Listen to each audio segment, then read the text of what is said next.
Story 1. The Clown in the Corner. My name is Maggie, and I'm a babysitter. It's a job I've done 100 times. Watching kids, reading bedtime stories, keeping the house in order until the parents get home. That night, I was at the Thompsons' place, a quiet suburban house with creaky floors and too many shadows for my liking.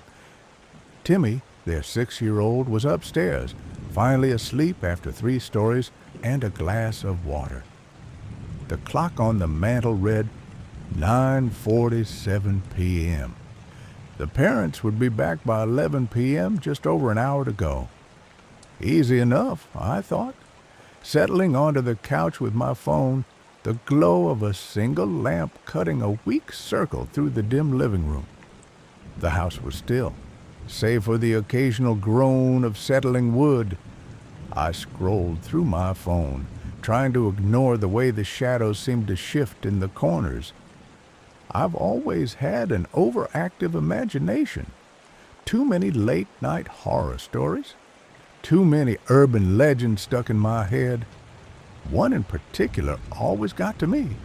A babysitter, alone in a house, unnerved by a creepy clown statue that turned out to be no statue at all, but a person, waiting, watching. I shivered and pushed the thought away. Just a story. Just my mind playing tricks. Then I saw it. I don't know how I missed it before. In the far corner of the living room, half hidden by the edge of the lamp's glow, stood a life-size clown statue. Its painted face gleamed under the faint light, white makeup chipped at the edges, a red nose slightly cracked, and a crooked grin that seemed to stretch too wide. Its eyes were blank, glossy, staring right at me. My stomach twisted. Where the hell did that come from? The Thompsons didn't seem like the type to own something so garish. Maybe it was a prank, something they'd picked up for a laugh and forgot to mention. I stood, my legs shaky, and took a step closer. The clown didn't move, of course. It was just a statue, but something about its stillness felt wrong, like it was holding its breath. I glanced at the clock. 9:53 p.m. I had time to deal with this. Okay, Maggie, I muttered to myself. It's just a creepy prop. Get a grip. But my heart was pounding, and the room felt colder, the air heavier. I forced a laugh, trying to shake off the dread creeping up my spine. Who leaves a clown statue in their living room? I said aloud, my voice too loud in the quiet house. I stepped closer, studying it. The clown's outfit was tattered, red and yellow fabric, frayed at the seams, with oversized buttons that looked like they'd been sewn on by hand. Its hands were gloved, one clutching a bundle of deflated balloons, the other hanging limp at its side. The paint on its face was uneven, smudged in places like someone had tried to wipe it clean and given up. I reached out, my fingers hovering over its arm. I don't know why I thought touching it would help, but I needed to prove it was just plastic, just a stupid decoration. My hand froze an inch away. The urban legend flashed through my mind again. The babysitter, the clown, the intruder. Stop it, I whispered, pulling my hand back. I turned away, my skin prickling, and grabbed my phone. I needed to hear a human voice, something to ground me. I dialed Mrs. Thompson, keeping my eyes on the clown. It hadn't moved. Of course it hadn't. The phone rang twice before she picked up. Maggie? Everything okay? Her voice was calm, but there was an edge to it, like she was distracted. Yeah, everything's fine, I said, my voice tighter than I meant it to be. Timmy's asleep. I had a question. I hesitated, glancing at the clown. Its grin seemed wider now, though I knew that was impossible. There's this clown statue in the living room. It's kind of freaking me out. Is it okay if I cover it with a blanket or something? Silence. Long, heavy silence. My chest tightened. "Mrs. Thompson?" "Maggie," she said, her voice low, strained. "We don't have a clown statue. We've never owned anything like that. Where are you seeing this?" The world tilted. My mouth went dry and I felt the blood drain from my face. It's in the corner of the living room," I whispered, my eyes locked on the clown. "It's right here. Life-size, red nose, creepiest smile." "Maggie, listen to me," Mrs. Thompson said, her voice sharp now. "Get Timmy and get out of the house. Now I'm calling the police." The line went dead. My phone slipped from my hand, clattering onto the floor. The clown hadn't moved, but the shadows around it seemed darker, thicker, like they were pooling at its feet. The urban legend wasn't just a story. It was happening to me. My mind screamed, "It's not a statue, it's a person." I backed toward the stairs, my breath shallow, my eyes never leaving the clown. I needed to get Timmy. I needed to run. Then I heard it, a rustle, soft but unmistakable, like fabric brushing against itself. It came from the corner. My heart stopped. I spun around, my gaze darting to the clown. The corner was empty. The statue was gone. Time froze. My pulse thundered in my ears. It wasn't a statue. It had never been a statue. The realization hit me like a physical blow. That thing, with its chipped paint and crooked grin, had been alive. A man standing there watching me, waiting. My knees buckled.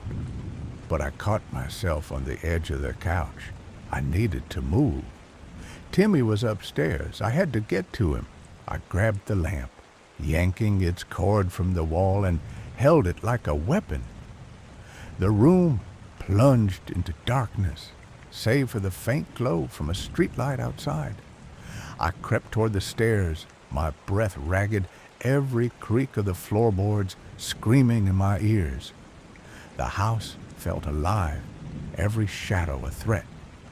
I reached the bottom of the stairs and froze. Another sound, a faint, deliberate tap, like a shoe on hardwood. It came from the kitchen. I clutched the lamp tighter, my palms slick with sweat. The kitchen was between me and the front door. If I went for Timmy, I'd have to go back down those stairs, past whatever was in there. I took a step up, then another, my eyes darting between the dark hallway above and the kitchen below. The tap came again, slower, closer. I bit my lip to keep from whimpering. "Timmy," I whispered, barely audible, as I reached the top of the stairs. His bedroom door was ajar, the faint glow of his nightlight spilling out. I pushed it open, my heart in my throat. He was still in bed, curled up under the covers, oblivious. I wanted to cry with relief, but there was no time. I shook him gently. "Timmy, wake up. We need to go." He stirred, blinking up at me. "Maggie, what's wrong?" "No time to explain," I hissed. "We're leaving. Stay close to me." I pulled him out of bed, his small hand clutching mine. We moved toward the stairs, my eyes scanning the darkness. The tapping had stopped, but the silence was worse. It felt like the house was holding its breath, waiting for us to make a mistake. We reached the top of the stairs when I heard it, a low, guttural chuckle, like someone trying not to laugh.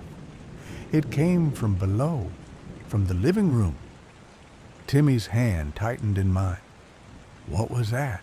he whispered. "Shh," I said, my voice barely a breath. I pulled him behind me, my grip on the lamp so tight my knuckles ached. The chuckle came again, closer now, and with it, the faint jingle of something metallic. Keys? A weapon? My mind raced, conjuring images of that painted face, that crooked grin, coming for us. We crept down the stairs, each step a test of my nerve. The living room was a black void now, the streetlight barely penetrating the gloom. I could feel eyes on me, watching from the darkness. I kept Timmy close, his small body trembling against mine. We were almost at the bottom when I saw it, a shadow, tall and lanky, moving across the living room wall. It wasn't mine. It wasn't Timmy's. I froze, my breath catching in my throat. The shadow paused, then shifted, growing larger, closer. The chuckle came again, low and mocking, and I saw it. The glint of a painted face in the faint light, eyes gleaming, grin wide and wrong. It was him, the clown, not a statue, not a prop, but a man, his face smeared with makeup, his sleeves dangling with something dark and heavy. Blood? Dirt? I didn't want to know. Run, I whispered to Timmy, shoving him toward the front door. He stumbled, but obeyed, his small feet pounding against the floor. I swung the lamp as hard as I could, aiming for the shadow. It connected with something solid, flesh, not plastic, and a grunt of pain filled the air. The clown staggered back, but I didn't wait to see more. I grabbed Timmy's hand and sprinted for the door. The handle wouldn't turn. It jiggled, locked tight, as if someone had jammed it from the outside. Panic clawed at my chest. I spun around, searching for another way out. The kitchen. There was a back door there. I pulled Timmy with me, my eyes darting to the living room. The clown was gone again, swallowed by the shadows. We reached the kitchen, and I fumbled for the back door's lock. My hand shook so badly I could barely grip the knob. Behind us, the chuckle returned, closer now, echoing through the house. I glanced back and saw him, standing in the doorway, his painted face glowing in the dim light, his grin stretching wider than any human mouth should. He took a step toward us, his gloved hand clutching a knife, its blade catching the light.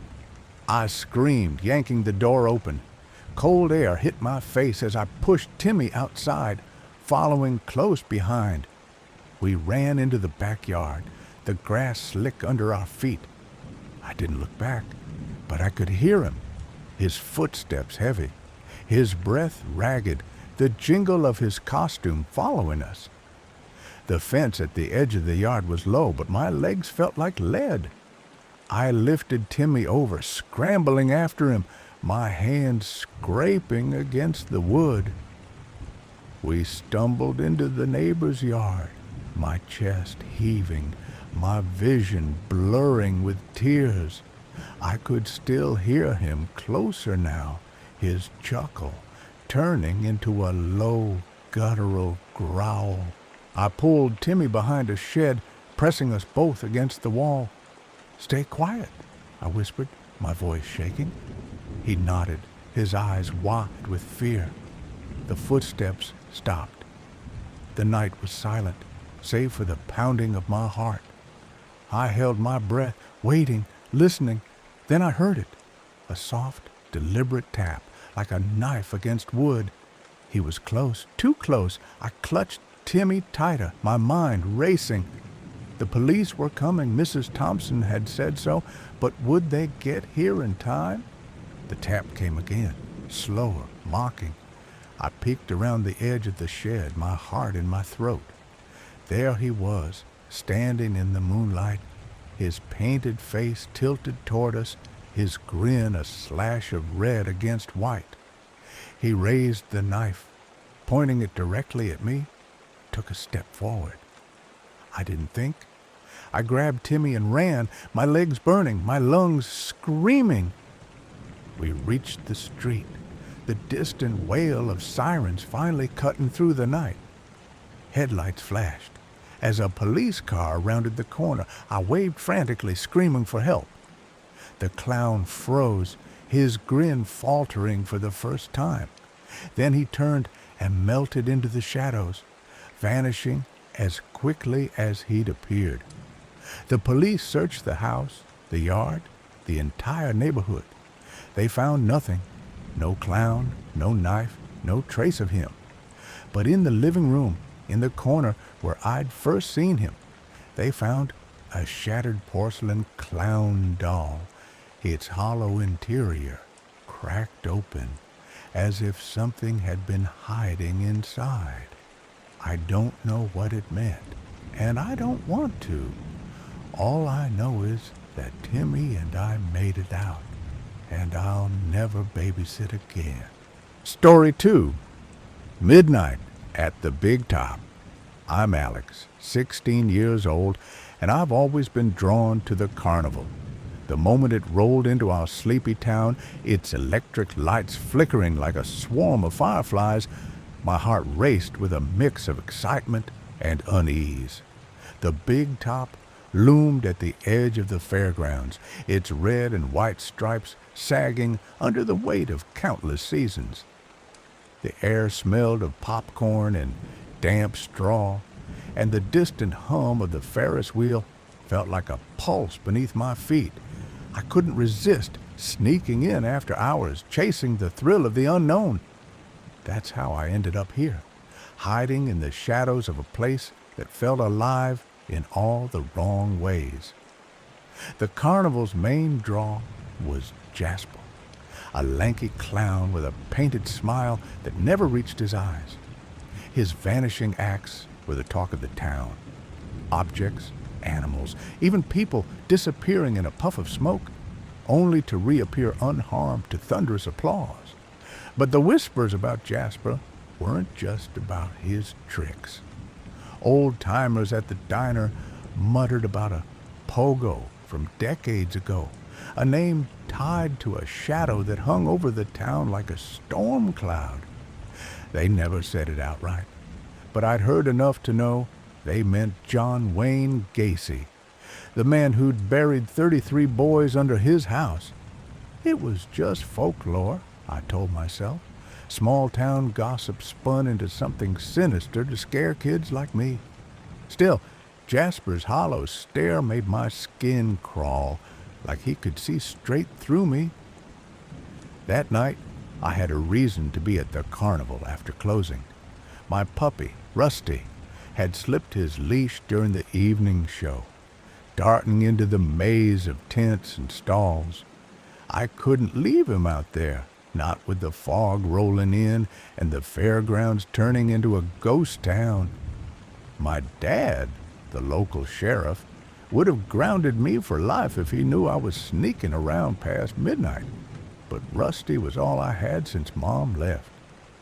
So I crept past the padlocked gates, my flashlight cutting through the mist. The carnival was different at night, silent, save for the creak of canvas and the occasional rustle of sleeping animals. Overturned popcorn stands littered the ground, their red and white stripes mirroring the Big Top's eerie glow. I moved toward the main tent, where I'd last seen Rusty chasing a stray balloon. The entrance flap hung open, swaying slightly, though there was no breeze. My sneakers crunched on gravel as I stepped inside, the beam of my flashlight dancing across the empty bleachers. The air was thick, heavy with the scent of sawdust and something sharper, metallic. Then I heard it, a soft squeak, like canvas rubbing against itself. My light swept the darkness and landed on a broken-down circus car in the center of the ring. There, hunched in the shadows, was Jasper. He sat motionless, rocking slightly, his eyes fixed on the ceiling. His clown costume, baggy stripes and oversized shoes, looked wrong in the dim light, like it didn't quite fit his frame. His face was still painted, but the white makeup was smudged, revealing patches of pale skin beneath. I froze, my breath catching as he tilted his head, his gaze locking onto mine. His eyes were empty, like twin voids, and his painted smile twitched, stretching wider than it should have. A faint giggle echoed through the tent, high-pitched and childlike, but it didn't come from him. It came from everywhere. "Rusty?" I whispered, hoping it was my puppy, but the giggle grew louder, sharper, until it twisted into something unnatural. Jasper's head jerked up, and his grin split wider, cracking the porcelain makeup. He started to laugh, a low mechanical cackle that built into a grating roar. He lurched out of the circus car, his movements stiff and jerky, like a puppet on frayed strings. In his hand, long silver scissors glinted, slick with something dark. He dropped them, and they hit the ground with a dull thud. I stumbled back, my flashlight shaking as Jasper's costume seemed to shift. The colors bled, the bright stripes fading to a ghostly white. His makeup dripped, not white now, but crimson, seeping into the fabric like blood soaking through a bandage. He wasn't Jasper anymore, not entirely. His movements were too erratic, his limbs bending at angles that made my stomach churn. "Children," he crooned, his voice like a rusty saw blade, "you'll be front row forever." My legs moved before my brain caught up. I bolted, weaving through the tent's maze of props and cages. Jasper's laughter chased me, echoing off the canvas walls. His oversized shoes slapped the ground, a steady thump, thump, thump that grew closer with every step. I ducked behind a stack of crates, my heart pounding so hard I thought it would burst. The laughter stopped, replaced by a soft hum, like a lullaby sung through gritted teeth. "Just a laugh, little one," he sang, his voice drifting closer. "All gone." I scanned the darkness for an escape, my flashlight catching the glint of metal. A rusted animal car, once used for the Carnival's tigers. I scrambled inside, wedging myself under the bench seat. My fingers brushed something soft and sticky. My treat bag, the one I'd used to lure Rusty, was torn open, its contents spilling out. I reached down, expecting to find kibble, but my hand closed around something small and cold, a tiny paw. My stomach lurched as I lifted it, the flashlight revealing a smear of red confetti mixed with bits of fur and flesh. Those weren't treats in the bag. They were Rusty's pieces. A sob caught in my throat, but I clamped my hand over my mouth. Outside, Jasper's humming grew louder, closer. "Little one," he whispered, his voice curling around the words like smoke. "Come play." The car's door creaked as a shadow loomed over the entrance. I pressed myself deeper into the shadows, my breath shallow, my eyes locked on the sliver of light where his silhouette swayed. His fingers, long and pale, curled around the edge of the doorframe, the nails caked with something dark. Then, silence. The humming stopped. I waited, counting my heartbeats, until I couldn't stand it anymore. I crawled out, my knees scraping the rusted floor, and ran. The fog outside was thicker now, swallowing the carnival in a gray haze. The Ferris wheel's single light blinked in the distance, a lonely beacon. I sprinted toward the main gate, my lungs burning, but the fairgrounds felt wrong. Too quiet, too empty. The spectators from earlier were gone, their laughter replaced by an oppressive stillness. Sirens wailed in the distance, growing louder as I reached the edge of the lot. My dad's patrol car screeched to a halt, its red and blue lights cutting through the fog. He leapt out, radio in hand, shouting about a serial killer clown on the loose. His face was pale, his eyes wild with something I'd never seen before. Fear. "Jasper?" I gasped, my voice barely a whisper. Dad's gaze snapped to me, and for a moment he didn't answer.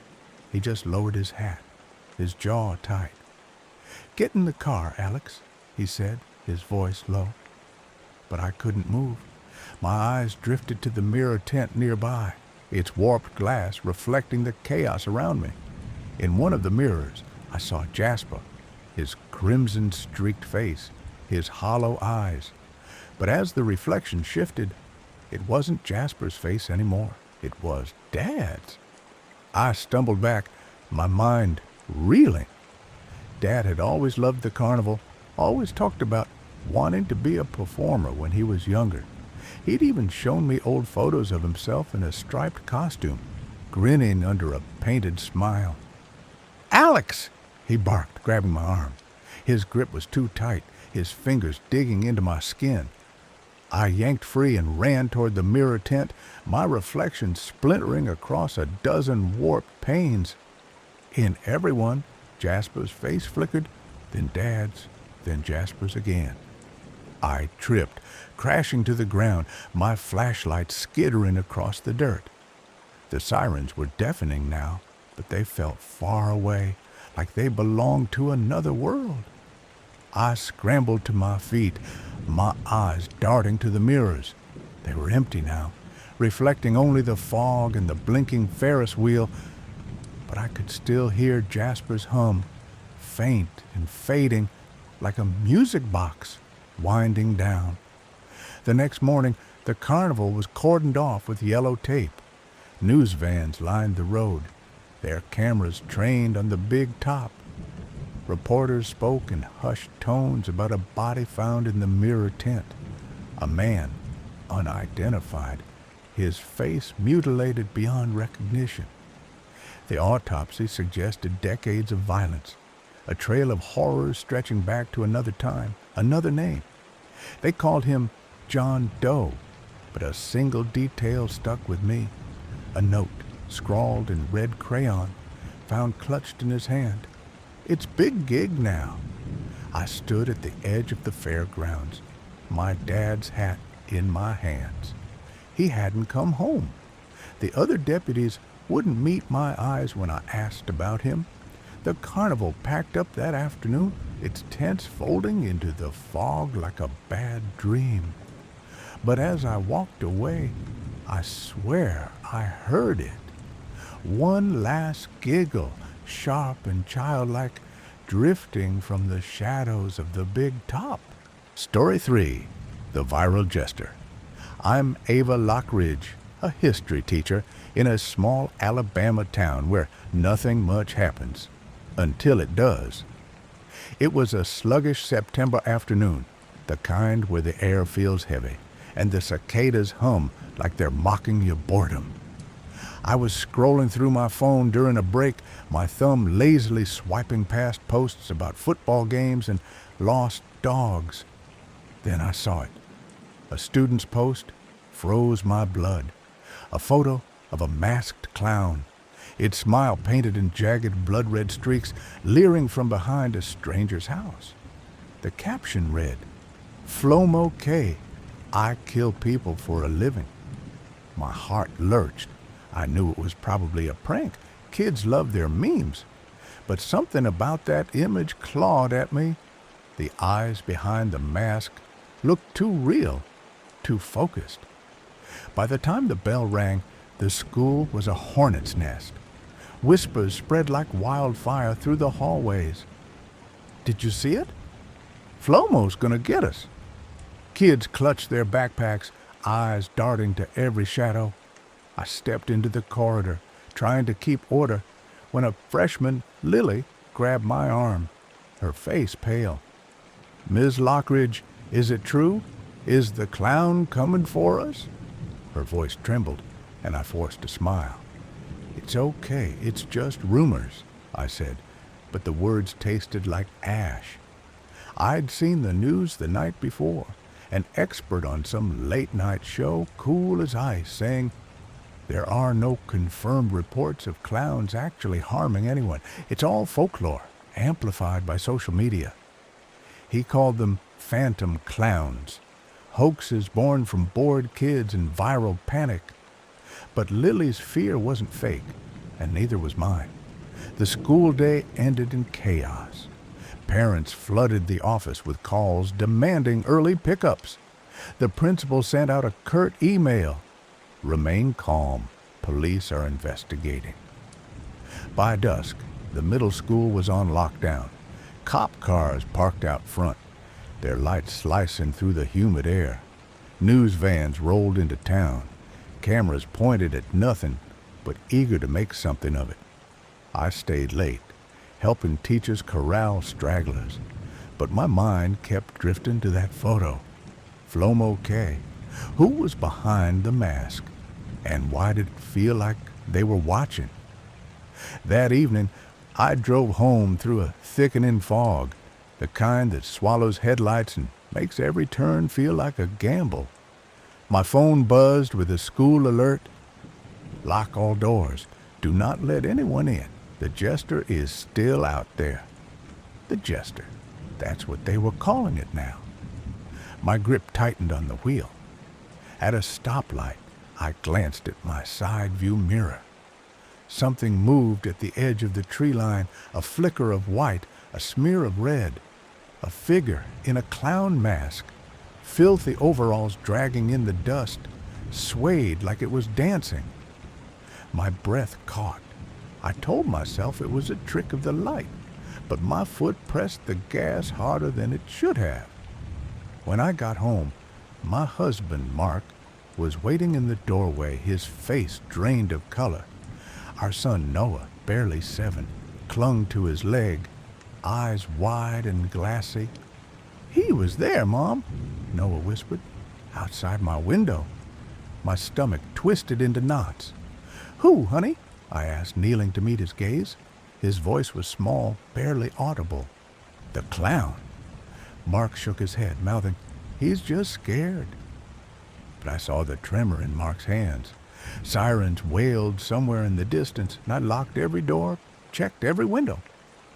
That night, I barely slept, my ears straining for any sound, a footstep, a laugh, anything. The next morning, the town was a pressure cooker. A crowd gathered outside the high school, murmuring about 2 teens caught chasing younger kids in clown masks near a walking bus route. The police hauled them in, their faces unmasked and sheepish. One of them, a lanky kid named Ethan, muttered to his mother, "We got caught up in it," wanted to go viral. The news ate it up, quoting some child psychologist. "This is a moral panic, fueled by social media, not real threats." But the fear lingered, heavy as the fog that refused to lift. Someone painted over Flomo's face on the school sign, but the red smile still bled through the whitewash. Days passed, but the unease didn't. Reports trickled in from nearby towns. In Kentucky, a man in clown garb was found hiding in a ditch, a knife in his hand, blood on his face. Not his, they said, but no one knew whose. In Winston-Salem, a college student swore a red-eyed clown tried to grab kids, only to admit later it was a lie for attention. Every story added fuel to the fire. My students were jittery, jumping at every creak in the old school building. I tried to keep lessons normal, lecturing about the Civil War, but their eyes kept drifting to the windows. One girl, Mia, raised her hand.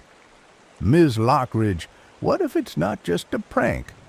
What if Flomo's real?" I didn't have an answer. That night, I was grading papers when my phone pinged again. Another post, this time from an anonymous account. A grainy video of a clown standing in a field, its head tilted, holding what looked like a machete. The caption read, "Flomo K sees you." My heart hammered. I called Mark, told him to keep Noah inside. "It's just kids again," he said, but his voice cracked. I couldn't shake the image of that figure in the field, its movements too deliberate, too wrong. I reported the post to the police, but they were stretched thin, chasing shadows across 3 counties. The next evening, I was driving home when my headlights caught something on the road. A bundle of rags, or so I thought. As I slowed, it moved, unfolding into a figure.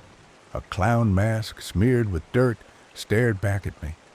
Its body was hunched, dressed in tattered clothes, one hand gripping something I couldn't see. I slammed the gas, my tires screeching as I swerved around it. In my rearview mirror, it stood motionless, watching me go. I didn't stop until I reached home, my hands shaking so badly I could barely unlock the door. Mark was in the living room, Noah asleep in his lap. "What's wrong?" he asked, but I couldn't speak. I just pointed to the window where the fog pressed against the glass like a living thing. The days blurred into a haze of paranoia. The school installed security cameras, and parents formed neighborhood watches, patrolling with flashlights and grim faces. Another incident hit the news. A clown spotted near a playground, chased off by a man with a baseball bat. The police found nothing but a discarded mask in the woods. "Kids again," they said, but I wasn't so sure. Noah stopped playing outside, his laughter replaced by a quiet that broke my heart. He drew pictures of clowns with red eyes, hiding them under his bed when he thought I wasn't looking. One night, I woke to a sound, a low rhythmic tapping at the back door. Mark was asleep, Noah curled beside him. I grabbed a flashlight and crept downstairs, my pulse pounding in my ears. The tapping stopped as I reached the door, but through the glass I saw it. A clown mask, pressed against the pane, its painted smile stretched wide. I screamed, dropping the flashlight. Mark bolted downstairs, but by the time he reached me, the figure was gone, swallowed by the night. We called the police, who found only footprints in the mud, too large to be a teenager's.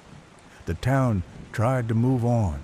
The arrests piled up, more teens, more pranks, but the fear was a stain that wouldn't wash out. I kept teaching, kept smiling for my students, but every shadow felt like a threat. One afternoon, I found a note slipped into my lesson planner. "Flomo K knows where you live." My blood ran cold. I showed it to the principal, who called it a sick joke. But I started parking closer to the school doors, checking my mirrors obsessively.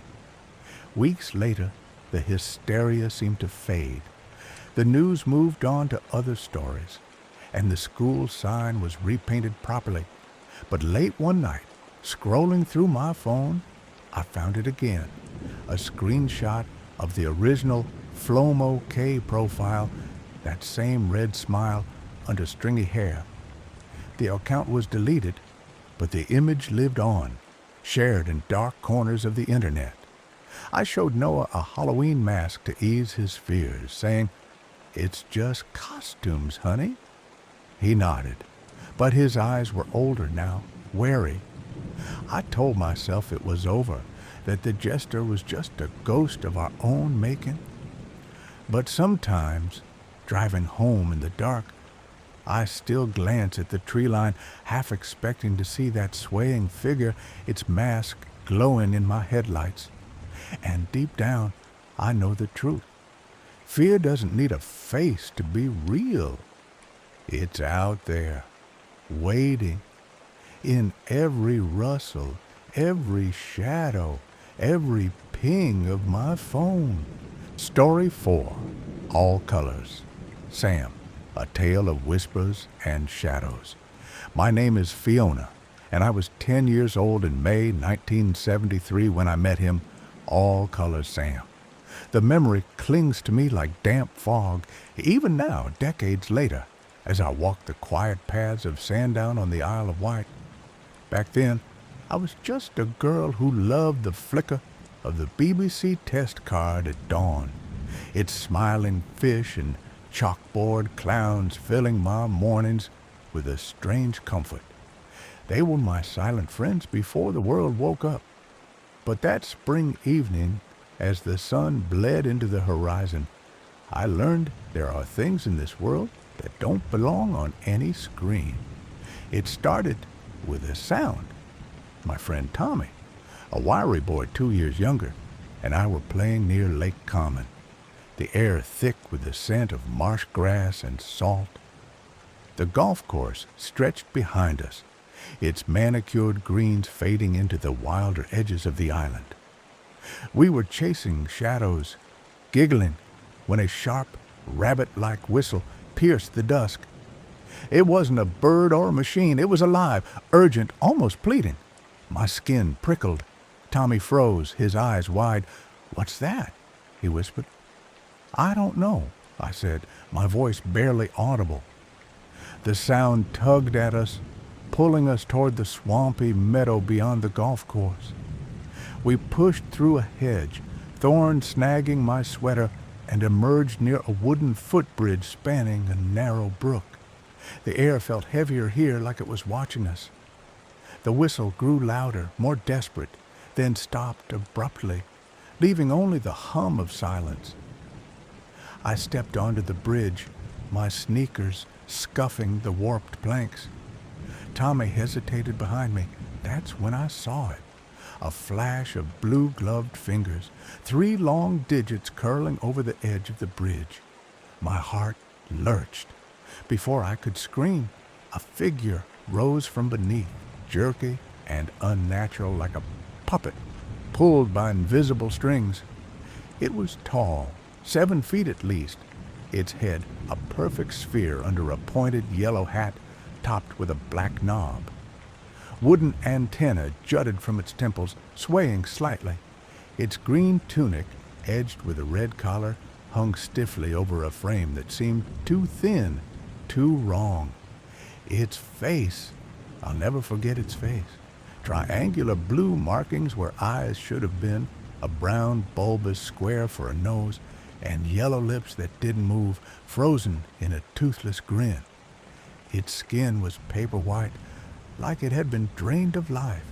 It clutched a damp book, pages curling at the edges, and stared at me. I wanted to run, but my legs wouldn't move. Tommy whimpered behind me, his breath ragged. The figure fumbled with its book, then pulled a long white cable from nowhere, attaching it to a black-knobbed microphone. The whistle returned, deafening, a wail that clawed at my ears. Tommy screamed and bolted, his footsteps fading into the marsh.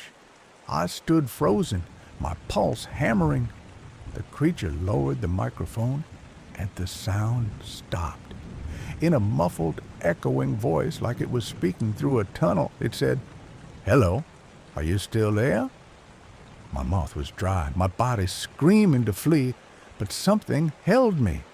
A whisper of calm, like a hand on my shoulder. The creature tilted its head, its triangular eyes unblinking. It scrawled in the book with a gloved finger, then turned it toward me. The words were messy, childlike. All color Sam. My breath caught. Sam the clown, I thought, from the test card. But this was no clown from the telly. This was something else.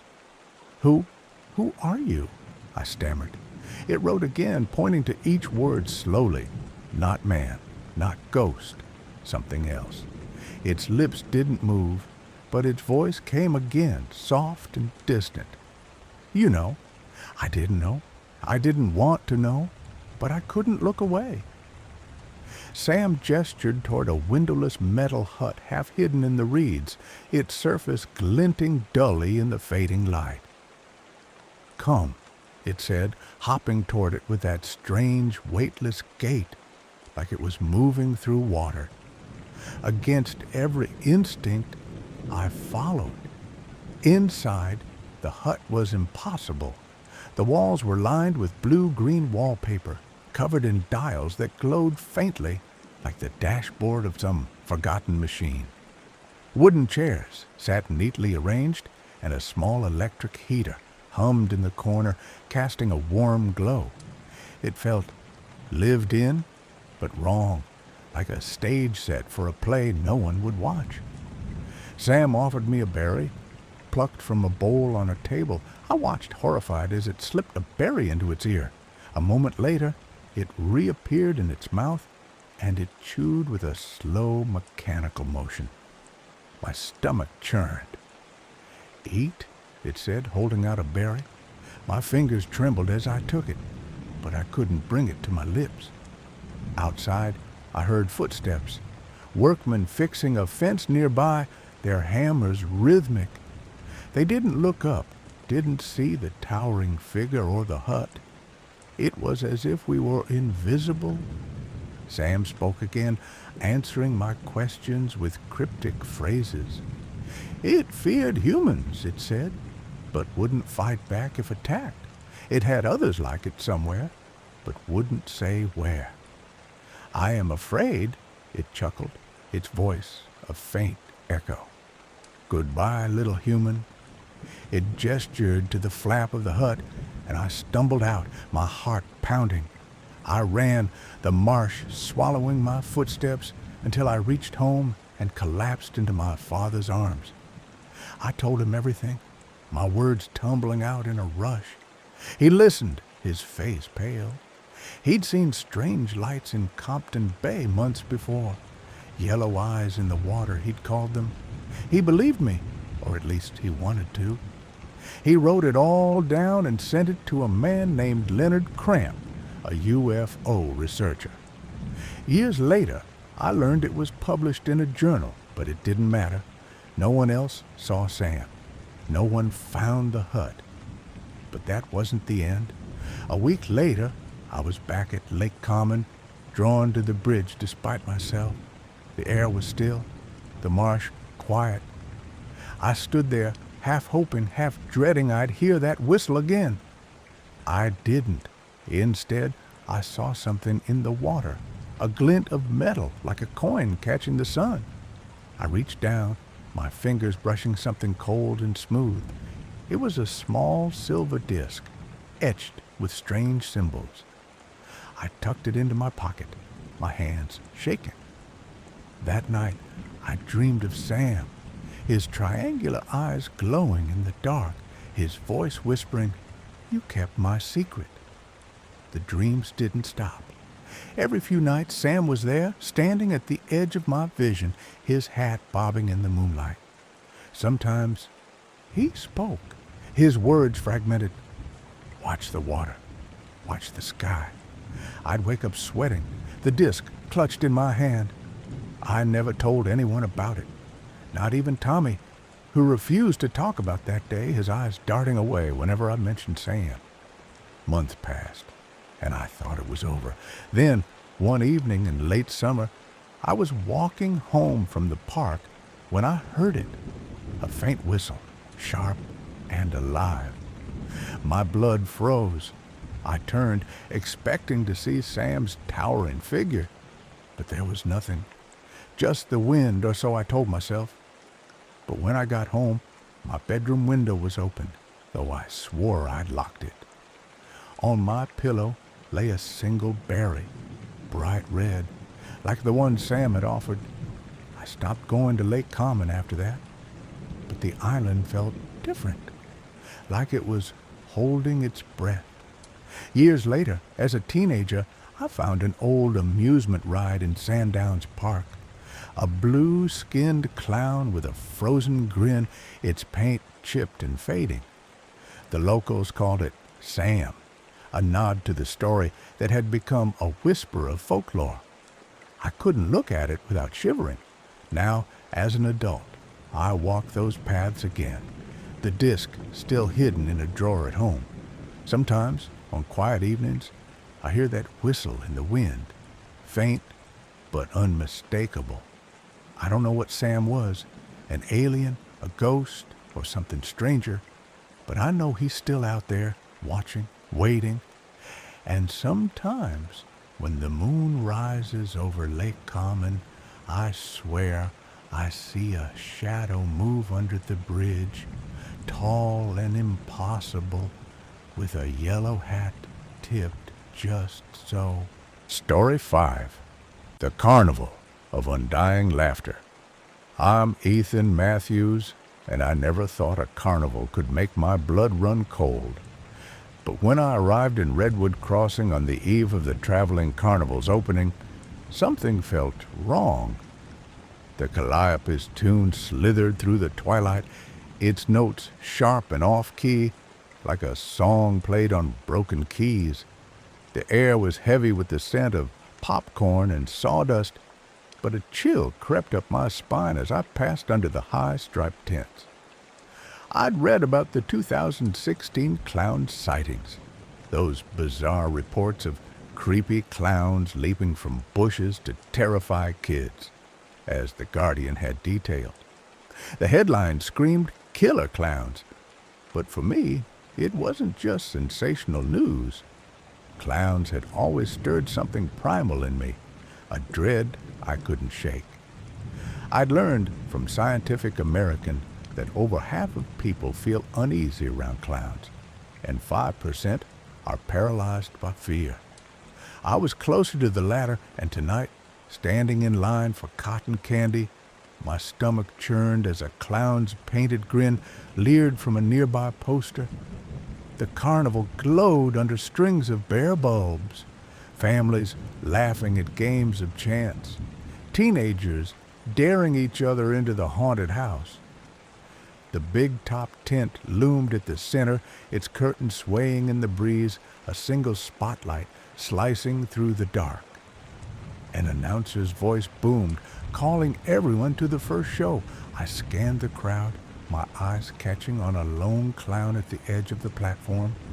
His makeup was smudged, his costume sagging, and his eyes, unfocused, glassy, watched the audience with a stillness that made my skin crawl.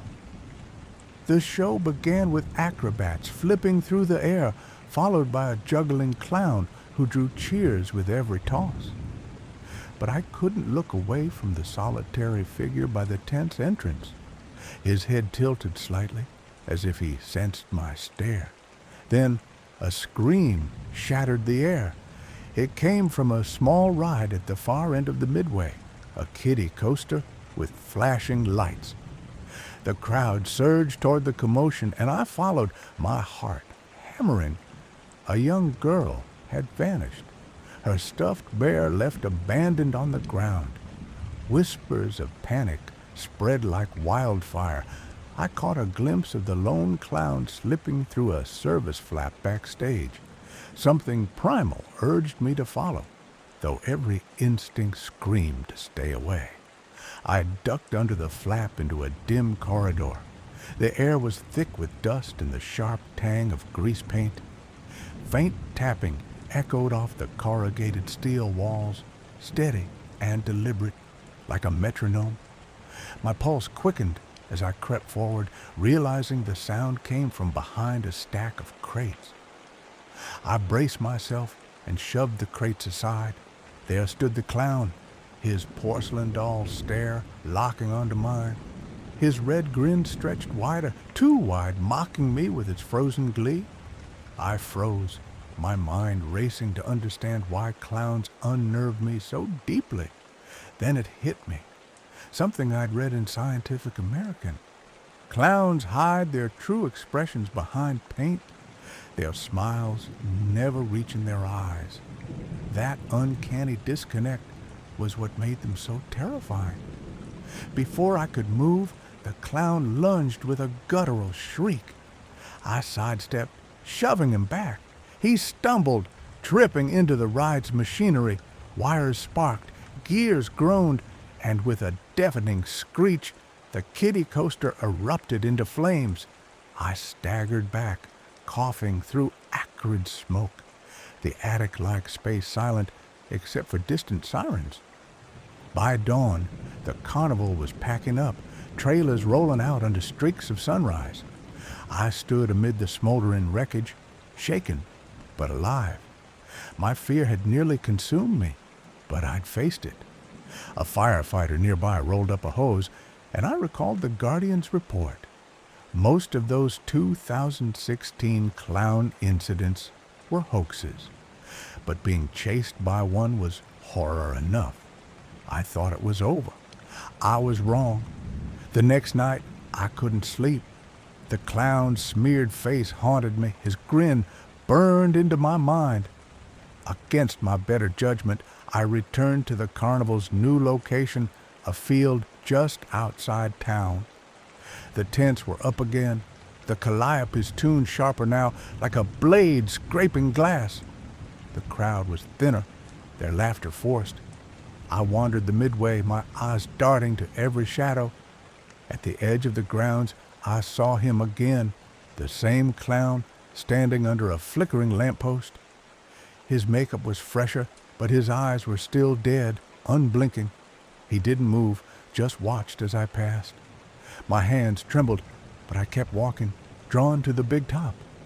Inside, the show was in full swing. A tightrope walker balanced above, but the audience's cheers felt hollow. I sat near the back, scanning for the clown. He wasn't there. The performance ended, and as the crowd filed out, I lingered, noticing a trap door beneath the bleachers, slightly ajar. My gut told me to leave, but my feet moved toward it.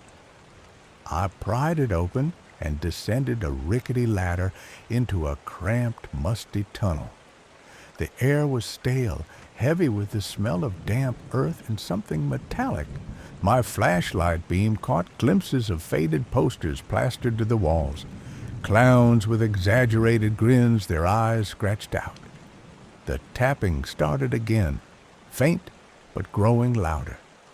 I followed it, my breath shallow, until I reached a rusted door. I pushed it open and froze. The room was a cluttered storage space, filled with broken props and costumes. In the center stood the clown, his back to me, hunched over a table. The tapping was him, drumming his fingers on a cracked mirror. He turned slowly, his grin splitting his face like a wound. "You came back," he rasped, his voice low and wet, like he'd swallowed gravel. I backed away, but the door slammed shut behind me. He stepped closer, his head tilting unnaturally. "You're afraid," he said, his smile never wavering. "Good." I grabbed a broken chair and swung it, catching him in the chest. He staggered, but didn't fall, his laugh echoing like breaking glass. I bolted for the door, yanking it open, and ran back through the tunnel. Behind me, his laughter grew louder, closer. I burst out into the night, the carnival lights blinding. The crowd was gone, the midway deserted. I sprinted toward the exit, but the gates were locked. My heart sank as I heard his footsteps, slow and deliberate, behind me. I ducked behind a game booth, holding my breath. His shadow passed, his silhouette distorted against the canvas. Then, silence. I waited, my pulse deafening in my ears. When I peered out, he was gone. But as I crept toward the gates, I saw something that made my blood freeze. Footprints in the dirt, too large, too uneven, leading to the funhouse. Against every instinct, I followed them. The funhouse was a maze of mirrors and flickering lights, the air thick with the scent of mildew. My reflection warped in every direction, my face stretched and twisted. The tapping started again, now from all around me. I turned a corner and saw him. Standing at the end of the hall, his grin reflected 100 times in the mirrors. I ran, my footsteps echoing, but every turn led back to him. He was everywhere, his laughter filling the air. Desperate, I smashed a mirror with my elbow, glass shattering. The sound stopped. I crawled through the broken frame into a narrow service corridor. My flashlight flickered, then died. In the dark, I heard his breathing, close now. I fumbled forward, finding a ladder. I climbed, my hands slipping on rusted rungs, until I emerged onto the funhouse roof. The The Carnival sprawled below, its lights dimming as trailers began to move again. I looked back, expecting him, but the hatch was empty. I didn't wait to see if he'd follow. I slid down a support beam and ran, not stopping until I reached the highway. Days later, I learned the Carnival had vanished overnight, leaving no trace. The local paper reported a fire at their next stop, another kiddie ride gone up in flames. No one mentioned a clown. I tried to move on, but every night I heard that tapping in my dreams. I started researching, digging into old carnival records. I found a pattern. Every few years, a carnival like this one appeared, stayed a few nights, then left behind rumors of missing people and unexplained fires. No one ever caught the culprit. The Guardian's 2016 reports came to mind again. Most clown incidents were pranks, but a few were real, and those were never solved. Last week, I saw a poster in a gas station, a new carnival, same striped tents, coming to a town 50 miles away. My hand shook as I read the dates. I don't know why, but I'm going. I need to know if he's still out there waiting. The tapping hasn't stopped. It's in my head now, louder every night. I don't know if I'm chasing him or if he's drawing me back. But I do know one thing.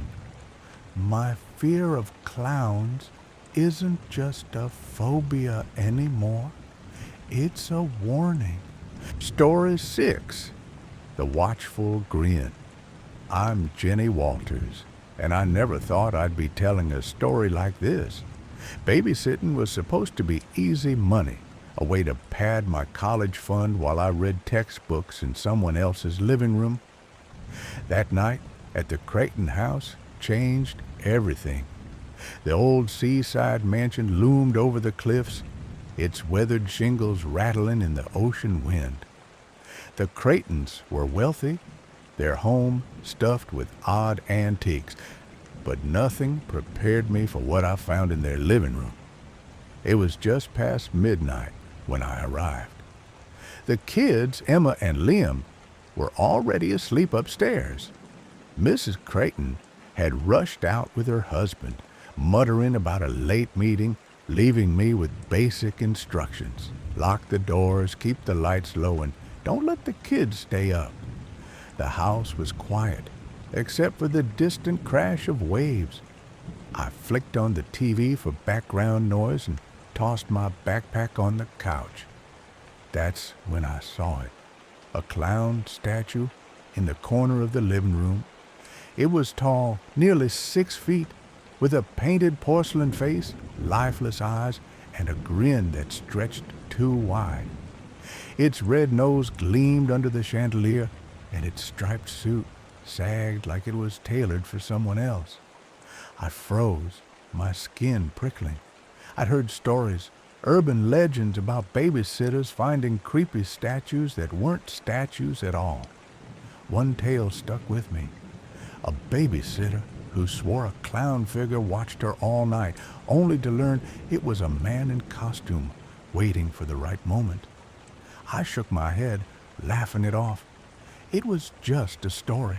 This was just a statue. Still, something about its eyes made my stomach twist. I grabbed my book and settled on the couch, trying to ignore the statue's presence. The TV droned on, a news channel filling the silence. A reporter's voice cut through my thoughts, talking about a case from 1990 in Florida. Marlene Warren, a mother, answered her door to find a clown holding balloons and a basket of flowers. Before she could react, the clown shot her in the face and vanished. The case, dubbed Murder by Clown, was still unsolved decades later, the killer's painted smile a haunting detail. I glanced at the statue. Its grin seemed wider, like it was listening. I told myself I was being paranoid. Clowns were just a phobia, a cultural quirk. But then I remembered Another name, John Wayne Gacy. He'd been a neighborhood clown, Pogo, charming kids at charity events while hiding a body count of 33 young men. The thought made my chest tighten. I turned up the TV volume, hoping to drown out my unease. A faint scuffle came from upstairs. I froze, straining to hear. The Crichton house was old, full of creaks and groans. It was probably the wind, or maybe Emma rolling over in her sleep. I waited, but the silence returned, heavy and oppressive. Then a low giggle echoed behind me. My heart slammed against my ribs. I spun around, expecting to see one of the kids sneaking down the stairs. Nothing, just the clown statue, its eyes glinting in the dim light. I stood, my book sliding to the floor. "Emma? Liam?" I called softly. No answer. The giggle came again, closer this time, like it was right behind the couch. I turned slowly, my breath catching. The statue hadn't moved, but its head seemed tilted just slightly, like it was watching me. I grabbed my phone, my hands shaking as I opened the flashlight app. The TV was still blaring about the Florida case, the reporter's voice a grim reminder that real monsters sometimes wore costumes. I flicked off the TV, plunging the room into darkness except for my phone's trembling beam. The clown's painted face glowed in the light, its smile grotesque. I stepped closer, my pulse roaring in my ears. "This is stupid," I muttered, trying to convince myself. I reached out, my fingers brushing the statue's sleeve. It felt wrong. Too soft, too warm, like fabric over flesh. Before I could process it, a voice rasped, "Get out." I screamed, my phone slipping from my hand and clattering to the floor. The clown's head had turned, its eyes, no longer lifeless, locked onto mine. The voice was low, gravelly, familiar in a way that made my blood run cold. I'd heard it before, on my brother's horror movie commentary channel, a voice he used to mimic killers in his videos. But this wasn't a recording. The statue stepped down from its pedestal, its movements jerky but deliberate. It was no statue. It was a man, tall and lanky, in a patched clown suit with sleeves too long. His blackened eyes caught the streetlight filtering through the curtains, and his crooked teeth flashed in a smile that wasn't painted. I stumbled back, my foot catching on the rug. The clown opened its mouth as if to laugh, but only a ragged breath came out. I bolted for the stairs, my vision tunneling. Behind me, heavy footsteps thudded, slow but steady. I tripped over my discarded phone, its screen glowing under the couch. I didn't stop to grab it. My only thought was the kids. I had to get to Emma and Liam. The stairs creaked under my weight as I raced up, the clown's rasping breath echoing in my ears. I reached the kids' room and pounded on the door. "Emma! Liam! Wake up!" I screamed. The door was locked. I jiggled the handle, my hands slick with sweat. Inside, I heard muffled cries. The kids were awake, terrified. I turned, pressing my back against the door. The hallway was dark, but I could see the clown's silhouette at the bottom of the stairs, its head tilted unnaturally. My phone lit up under the couch downstairs, vibrating with a call, probably the police. I'd dialed 911 before dropping it, hadn't I? I couldn't remember. "Stay away!" I shouted, my voice breaking. The clown didn't move, just stood there, its smile unwavering. Then it took a step up the stairs, its long fingers dragging along the banister. I banged on the door again. "Mr. Creighton," I yelled, forgetting he wasn't home. The kids were sobbing now, their voices small and panicked. "Jenny, what's happening?" Emma whimpered through the door. I didn't answer. My eyes were glued to the clown as it climbed another step, its movement slow, almost taunting. The streetlight caught its face again, and I saw the paint was smudged like it had been applied in a hurry. One eye was half covered in black grease paint, the other bloodshot and human. I fumbled with the doorknob, my fingers slipping. The lock clicked open, and I stumbled into the kids' room, slamming the door behind me. Emma and Liam were huddled on the bed, clutching each other. "There's someone in the house," I whispered, my voice shaking. "Stay quiet." I dragged a dresser in front of the door, its legs screeching across the floor. The kids' eyes were wide, their faces pale in the moonlight. I grabbed a baseball bat from the corner, Liam's, from his little league days, and gripped it tightly. A soft knock came from the other side of the door. Then another, louder. The clown's voice rasped through the wood. "Jenny?" it said, drawing out my name like a song. I bit back a scream, my hands trembling around the bat. The kids buried their faces in the blankets. The knocking stopped, replaced by a faint scratching, like nails on wood. I backed away from the door, pulling Emma and Liam closer. My phone was still downstairs, but I could hear sirens in the distance, faint over the ocean's roar. The scratching grew louder, rhythmic, like the clown was carving something into the door. I held my breath, waiting for the wood to splinter. But then, silence. No footsteps, no rasping breath, just the wail of sirens growing closer. I didn't move, didn't blink, until blue and red lights flashed through the window. The police were here. I shoved the dresser aside and opened the door, bat still in hand. The hallway was empty. Downstairs, the front door hung off its hinges, swaying in the wind. The police found no one, just a pile of charred plastic in the living room where the clown's statue had been. Smears of grease paint marked the floor, leading to the broken door. My phone was under the couch, its screen cracked, but still showing the 911 call had connected. I told the officers everything, my voice shaking, as I described the clown's eyes, its voice, its smile. They listened, scribbling notes, but I could tell they didn't believe me. Not fully. They said it was probably a prank, some local creep in a costume. The Creightons came home, frantic, and took the kids away. I sat in the police station until dawn, wrapped in a blanket, trying to make sense of it.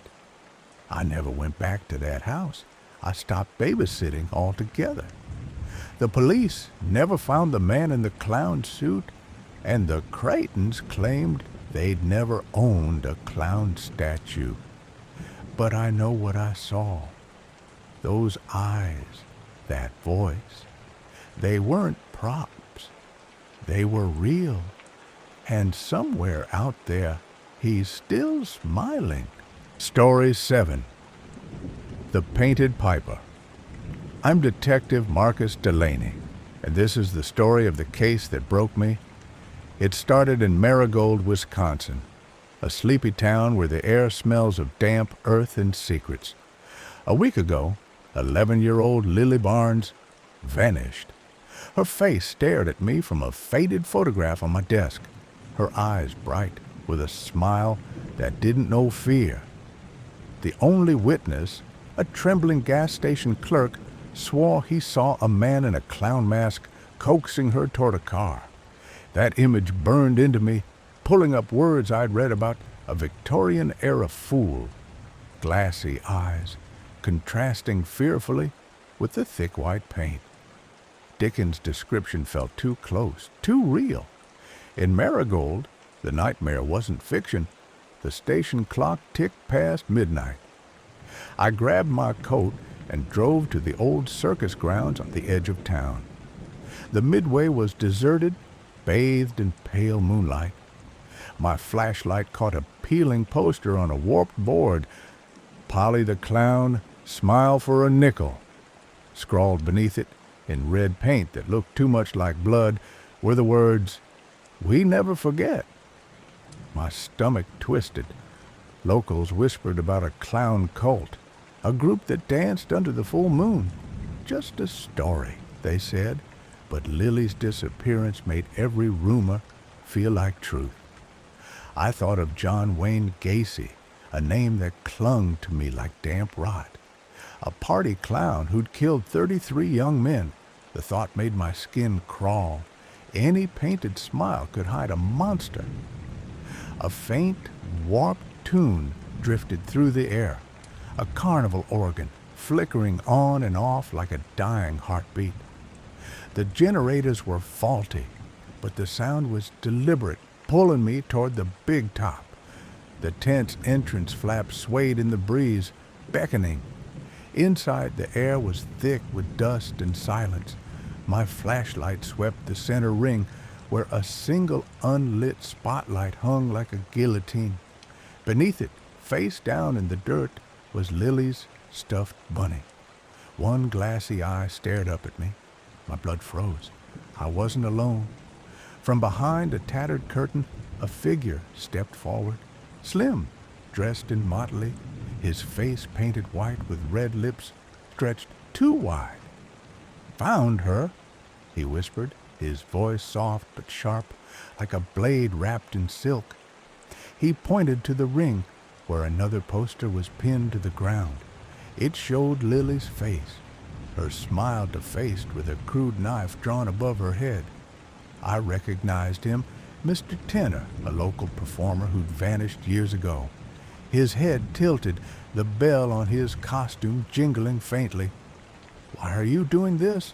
I demanded, my gun steady in my hand. "Lily is part of something bigger," he said, his voice echoing through the empty tent. He raised a puppet, a grotesque caricature of Lily, its eyes gleaming with an unnatural light. My finger tightened on the trigger. Without thinking, I fired. The shot rang out, deafening in the still air. The clown staggered but didn't fall. Instead, he laughed, a high-pitched, unhinged cackle that clawed at my nerves. The puppet dropped, limp, to the ground. Then I saw them. From the shadows of the stands, a dozen children emerged, each in a clown costume, their faces painted blank and expressionless. "Join us," they said in unison, their voices flat, mechanical. My heart pounded as I backed away. One child, smaller than the rest, met my eyes. Her gaze was empty, but something flickered in it. Fear, maybe, or plea. Sirens wailed in the distance. Police lights flashed through the tent's fabric. The children scattered like roaches, some slipping into the woods beyond the grounds. Tenor, still laughing, was cuffed and dragged away, muttering about happy memories. We found Lily in a trailer behind the big top, drugged but alive. Her pulse was steady, her breathing shallow. The ambulance took her home to her parents, who clutched her like she might vanish again. I returned to my desk, the case file open in front of me. The evidence told a story I couldn't unsee. A cult, born from innocent circus dreams, twisted into something monstrous. The painted smiles weren't just costumes. They were masks for something darker, something that preyed on trust. But it didn't end there. 2 nights later, I got a call. Another child, 10-year-old Ethan Cole, hadn't come home from school. His mother found a note tucked under his pillow, a crude drawing of a clown's face, with the words, "We're still here." My hand shook as I drove back to the circus grounds. The town had demanded the place be boarded up, but the Midway felt alive again, the air heavy with that same warped organ tune. This time, I wasn't alone. Officer Clara Hensley came with me, her face grim. She'd grown up in Marigold, knew the stories. "It's not just Tenor," she whispered. This thing's been here longer than any of us." The big top was locked, but a side flap had been cut open. Inside, the air was colder, the shadows deeper. My flashlight caught another poster, this one of Ethan, his school photo defaced with red paint. Beneath it was a toy truck, one he'd carried everywhere. Clara cursed under her breath. "They're taunting us," she said. From the darkness came a soft giggle, then another. My beam swept the stands, catching glimpses of painted faces, more children, their eyes hollow. "Join us," they whispered, their voices weaving together like a chant. I grabbed Clara's arm, pulling her toward the exit, but the flap was gone, sealed shut. A figure stepped into the ring. Not tenor. This clown was taller, his paint cracked and peeling, his costume stained with something dark. "You can't stop it," he said, his voice low and guttural. "The children belong to us." He held up a puppet of Ethan, its head lolling unnaturally. Clara fired her gun, but the clown didn't flinch. He melted into the shadows, his laughter lingering. The children advanced, their movements jerky, like marionettes on strings.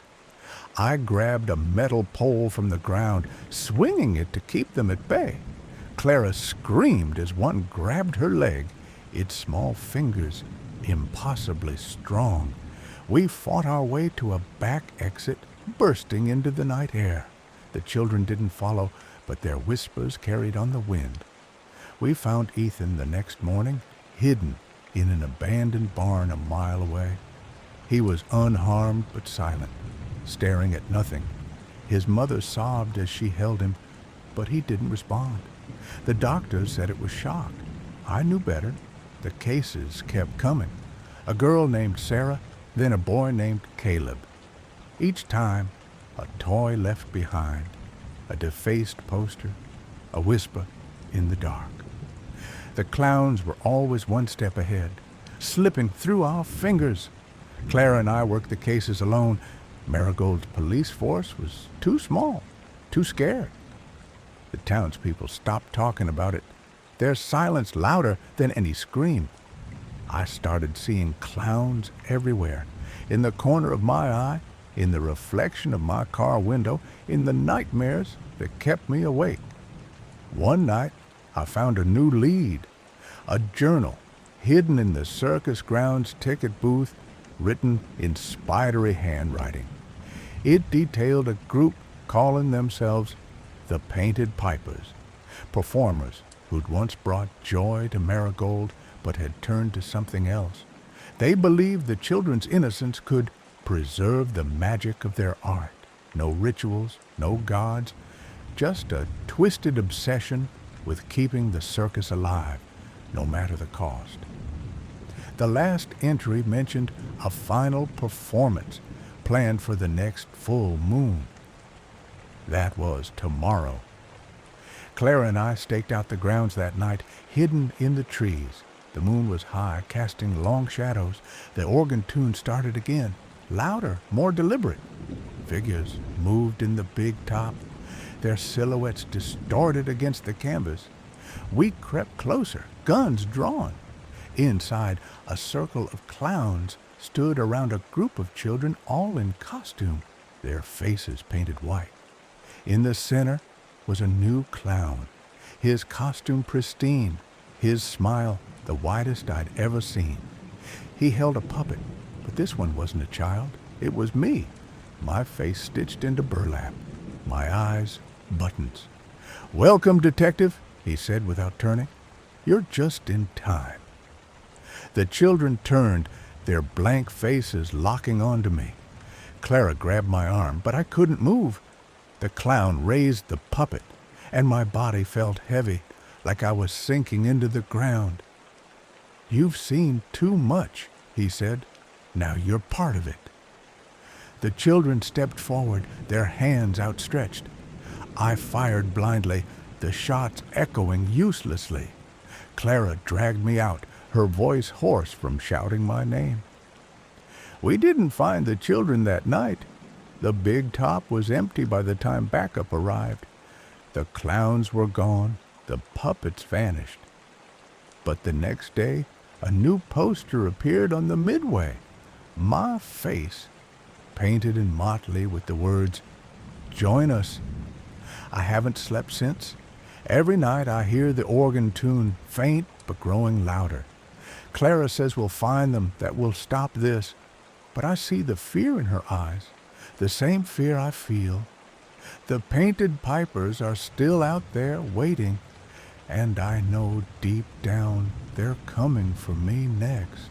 Story 8, Jesters of the Void. I'm Sophia Reyes, and I never thought I'd be the one telling a story like this. Halloween night in Candler always felt like a game. Kids in costumes, fake scares, and the usual small-town chatter. But last night, something changed. Something real crawled out of the shadows, and I can't shake the feeling that it's not done with us. It started with my phone. I was doom scrolling through posts about clown sightings, the kind of thing high school seniors and meme accounts churn out for clout. Candler Clowns was trending locally, with blurry photos of figures in baggy costumes lurking near the town's cornfields. Most were obvious fakes. Someone's cousin in a dollar store mask, probably. I laughed, remembering the 2016 clown panic. Back then, a Washington Post article detailed how a supposed clown van in Georgia turned out to be a hoax, just kids stirring up trouble. But as I scrolled past midnight, a new post stopped me cold. A video of a clown in our cornfields holding a red balloon, waving. The comments were split. Half called it a prank, half swore it was real.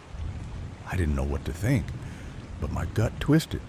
Miguel and Tess, my best friends, were already at my house, hyped up on the idea of filming our own prank.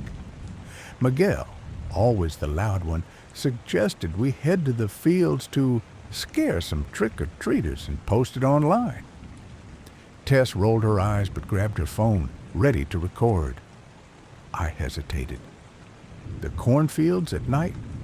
Not exactly my idea of fun, but peer pressure won, and by 12:30 we were trudging through the frost-covered stalks, our breath fogging in the October air. The fields were quiet, except for the rustle of corn and the occasional hoot of an owl. Miguel was still joking, whispering about luring kids into the woods like some urban legend. I told him to shut up. His voice was too loud, and something felt off. Then we heard it, a faint, rhythmic tapping, like someone drumming their fingers on a hollow log. We froze. Tess pointed her phone's flashlight toward the sound, and the stalks parted. There it was, a clown. Not a cheap costume, but something else. Its orange hair spiked out like a wildfire, and its face was painted white, with a grin too wide for a human mouth. It held a red balloon in one gloved hand and waved at us, slow and shy, like it was inviting us to play. My heart slammed against my ribs. "It's just a prank," I whispered, more to myself than anyone. Miguel laughed nervously, but Tessa's hand shook as she filmed. The clown didn't speak. It just stood there, smiling, its eyes glinting under the moonlight. We should have run, but curiosity, or stupidity, kept us rooted. Miguel called out, "Yo, nice costume. Who are you?" No answer. The clown tilted its head, then turned and shuffled deeper into the field. We followed, keeping our distance, phones out like shields. I kept thinking about that 2016 hoax, trying to convince myself this was just some local pulling a stunt. Then the balloon popped, not with a bang, but a sharp, deliberate hiss, like someone had stabbed it. The clown stopped. Its head turned slowly, and its eyes, God, its eyes weren't human anymore. They were black, empty holes, like staring into a void. My rational brain screamed prank gone wrong, but my body wanted to bolt. Tess whimpered, and Miguel's bravado cracked. "Let's go," he muttered, but the clown was already moving, darting through the corn with unnatural speed. We chased it. I don't know why. Maybe we thought we could expose the prank, or maybe something deeper pulled us. The stalks scratched my arms as we ran, the cold air burning my lungs. We stumbled onto an old dirt road, one I'd never seen despite living here my whole life. A white van sat there, idling, its tinted windows reflecting the moonlight. Flames flickered from its side door, small but growing, like fear itself had set it alight. In front of the van lay a child's bicycle, its wheel bent, abandoned. My mind flashed to an ABC News story from Concord, California, about a clown trying to snatch a toddler outside a Denny's. That was real, not a hoax. My hand shook as I grabbed Tess and Miguel. "This isn't a prank," I said, my voice barely audible.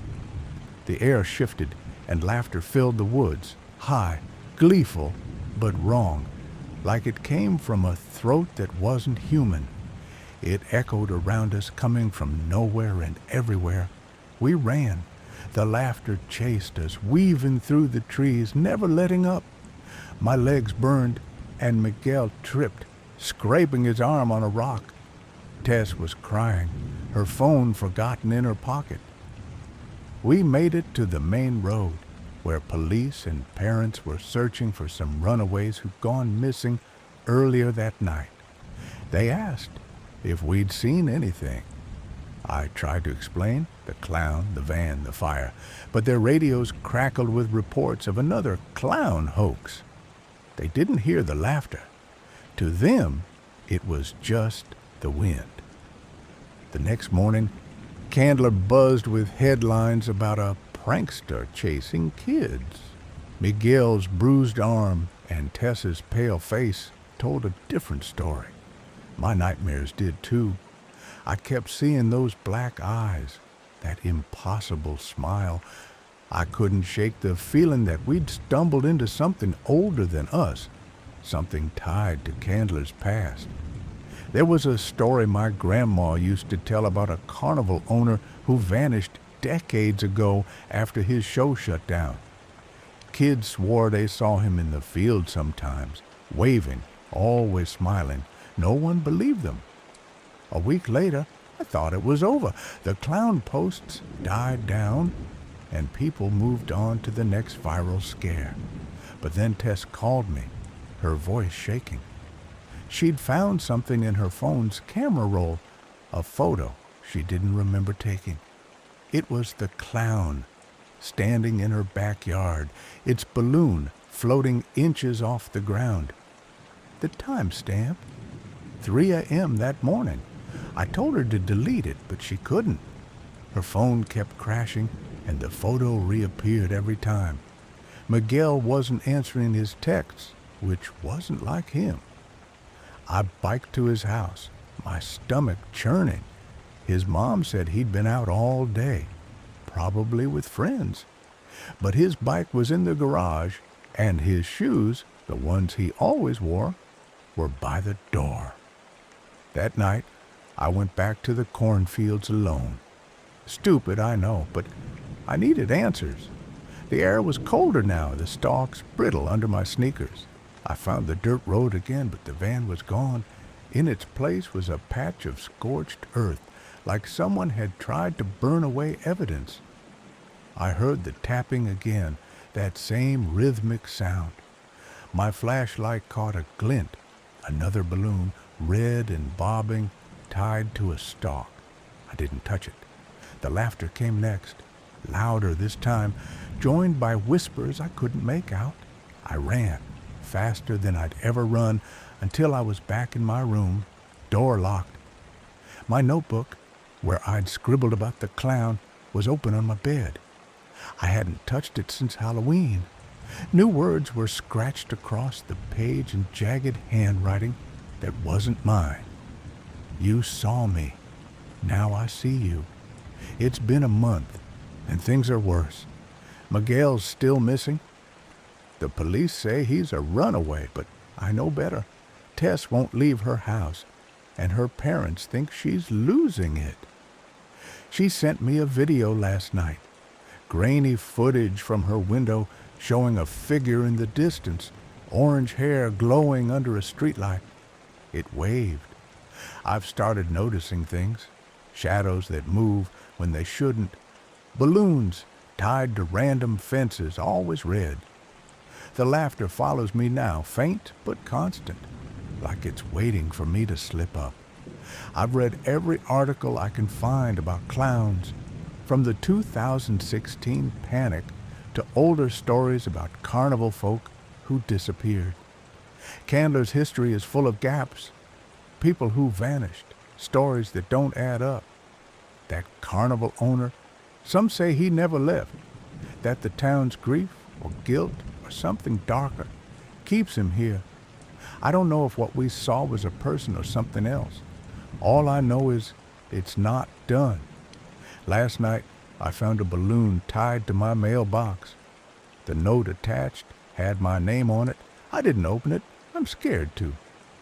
The cornfields are quiet now, but I feel it watching, waiting, and I can't help but wonder if Candler's past, its secrets, its losses, has finally found a way to make us all remember. Story 9. The Phantom Clown of Brimstone Carnival. I'm Miranda Rios, a reporter with a knack for chasing stories that make your skin crawl. The Brimstone Carnival was one of those stories. It rolled into Mount Renshaw every few years, trailing whispers of missing children and a figure they called Benny the Clown. The locals spoke of a curse, a shadow that clung to the carnival's neon lights. I needed the truth, so I pushed through the rusted gate as dusk painted the sky bruised purple. The air was thick with popcorn and cotton candy, undercut by the sour tang of something metallic. A carousel's warped tune wove through the laughter of families, but the trees beyond the midway loomed like silent judges. I adjusted my notebook, my pen already itching for details. The midway buzzed with life, kids clutching stuffed bears, couples spinning on tilt-a-whirls, the clatter of game booths. A man in a battered vest approached me, his face lined like old leather. "Name's Edgar," he said, offering a shaky smile when I introduced myself. I mentioned the rumors about missing kids, and his hand twitched around a fistful of torn ticket stubs. "Old stories," he muttered, eyes darting to the crowd. "Just enjoy the evening, miss." His voice carried a tremor, like he was trying to convince himself more than me. I nodded, but my gut told me he knew more than he let on. I wandered deeper, into the carnival, the lights flickering like they couldn't decide whether to stay on. That's when I saw him, Benny the Clown. He stood under a single spotlight, juggling flaming clubs that hissed and sparked against the night. His face was a mask of white paint, red grin too wide, eyes like black pits. The crowd clapped, but when his gaze locked on mine, it felt like he was peeling back my skin. The juggle ended with a honk of his red nose, and he tipped his hat before melting into the crowd. Edgar appeared at my elbow, shaking his head. "Ignore Benny," he said, voice low. "Boy loves the attention." But there was no warmth in his words, only a warning. The carnival closed at midnight, the rides creaking to a stop, the lights dimming to a sickly glow. I wasn't done. I slipped back through a broken side gate, my flashlight cutting through the dark. The midway was a ghost town now, The carousel horses frozen mid-gallop, their painted eyes glinting like they knew something I didn't. The funhouse loomed ahead, its warped mirrors reflecting slivers of moonlight.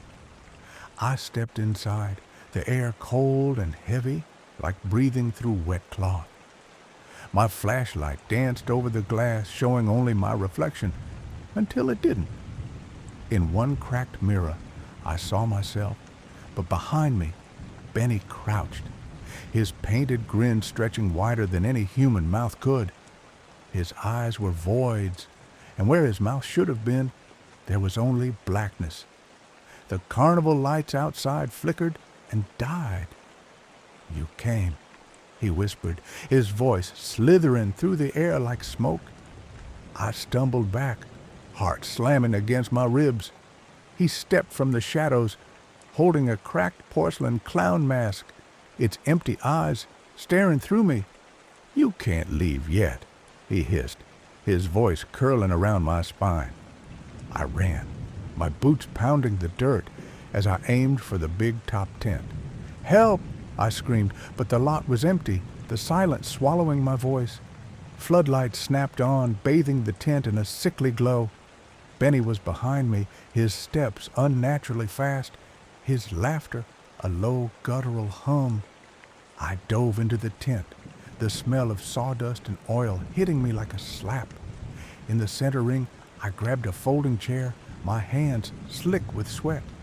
Benny lunged, moving like a puppet with cut strings, jerky and wrong. I swung the chair, but it shattered against his shoulder like it was made of glass. His hand clamped around my arm, cold as iron, and he slammed me against the tent pole. Splinters bit into my back, and pain flared hot and sharp. "Thank you for playing," he crooned, his smile cracking wider, revealing that endless black void. My vision swam, but adrenaline burned through the fog.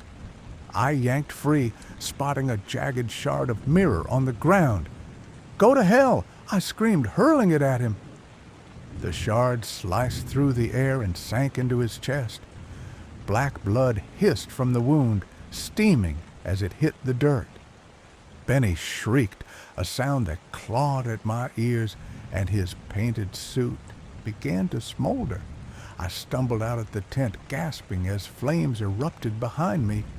Oil lanterns scattered around the ring had caught, and Benny's form was consumed in a blaze, his screams twisting into the crackle of fire. I collapsed against the fence, my breath ragged, the smell of burning cloth choking the air. By dawn, the carnival was silent. Edgar found me, his face pale as he stared at the smoldering heap where Benny had fallen. Sirens wailed in the distance, growing closer. I looked at the rising sun, my hand still trembling. "It's over," I whispered, knowing this story would haunt me long after the ink dried. But it wasn't over. The next night, I returned, unable to shake the need to be sure. The carnival was still there, its lights dimmer, the crowds thinner. Edgar wasn't at the gate, and the ticket booth was boarded up. I moved through the midway, the air heavier now like it was pressing down on my chest. A kid bumped into me, clutching a balloon, his eyes wide. "Don't go near the Hall of Mirrors," he whispered before darting away. My stomach twisted, but I had to know. The funhouse was darker now, the mirrors filthier, reflecting nothing but shadows. I stepped inside, my flashlight flickering. The air was colder, sharper, like it was alive. In the same cracked mirror, I saw it again. Benny, his grin wider, his chest unscarred. "You came back," he said, his voice echoing inside my skull.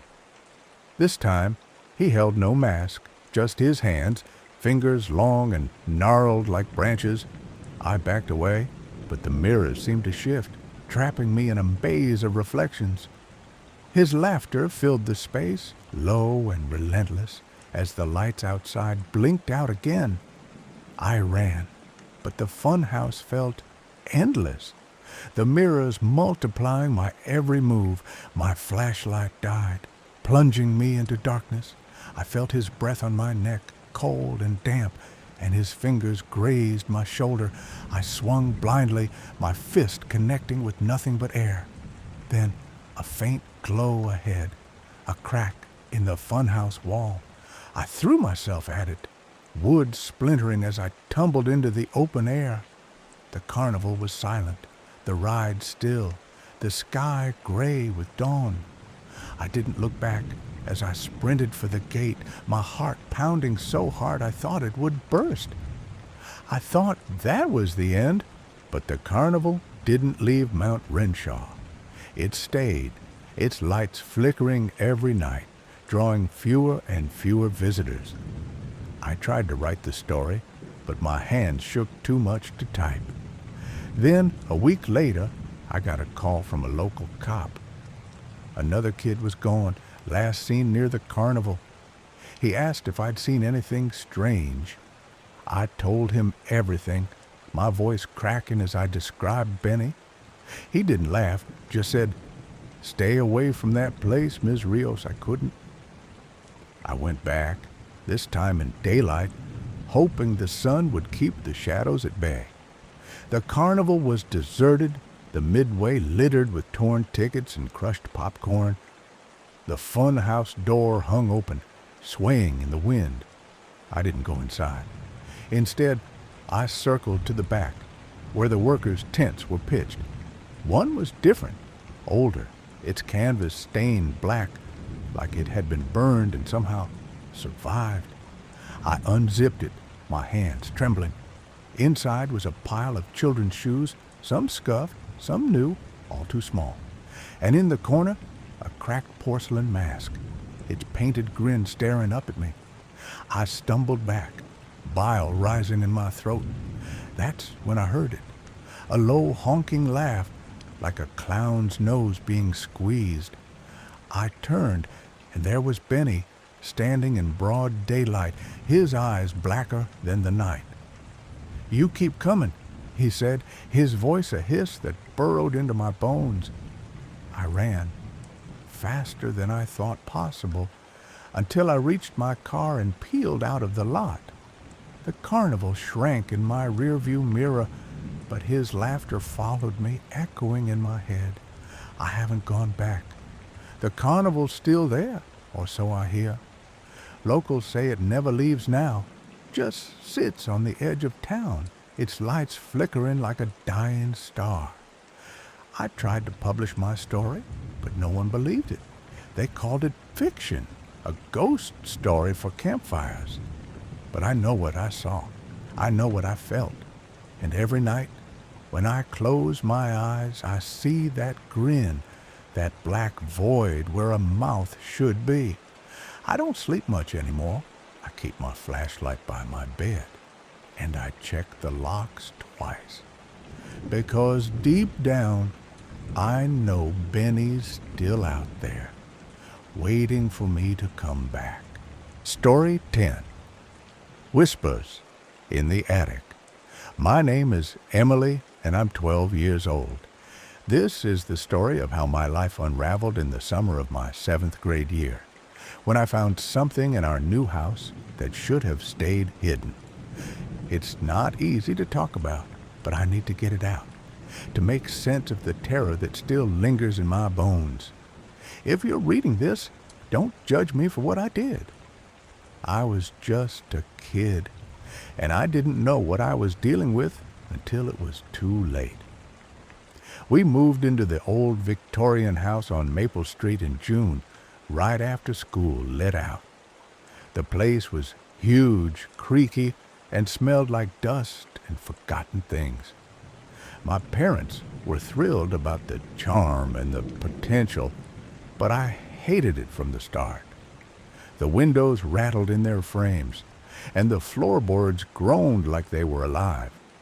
My bedroom was on the 2nd floor, with a slanted ceiling and a small locked door in the corner that led to the attic. Mom said it was just storage, but the key was missing and no one seemed in a hurry to find it. The first night, I couldn't sleep. The house was too quiet, then too loud. Every creak and sigh felt like it was watching me. I lay in bed, clutching my stuffed rabbit, Mr. Paws, and staring at that attic door. Around midnight, I heard it, a faint scratching, like nails dragging across wood, coming from behind the door. I froze, my breath caught in my throat. The sound stopped, then started again, slower, deliberate. Scratch, scratch, scratch. I pulled the blanket over my head, telling myself it was just mice. Old houses had mice, right? The next morning, I told Mom about the noise. She laughed it off, saying, "Emily, it's an old house. It's settling." But her smile faltered when I mentioned the attic door. She promised to get a locksmith, but days passed, and no one came. I started avoiding my room, spending hours in the living room, sketching or reading. But every night I had to go back up, and every night the scratching returned. Sometimes it was faint, sometimes louder, like something was trying to claw its way out. A week later, I found the key. It was under my bed, half buried in dust, as if it had been waiting for me. It was small, rusted, and cold to the touch. I should have given it to Mom, but curiosity got the better of me. I waited until my parents were asleep, then crept to the attic door. My hand shook as I turned the key. The lock clicked, and the door swung open with a groan. A blast of musty air hit me, carrying the smell of damp wood and something sharp, like burnt metal. The attic was dark, the only light coming from a small, round window at the far end. I flicked on my flashlight and stepped inside. The floor creaked under my weight, and cobwebs brushed my face. There were boxes everywhere, covered in dust, and old furniture draped in sheets. In the corner I saw it, a wooden chest, its lid carved with strange, swirling patterns that seemed to shift when I looked too long.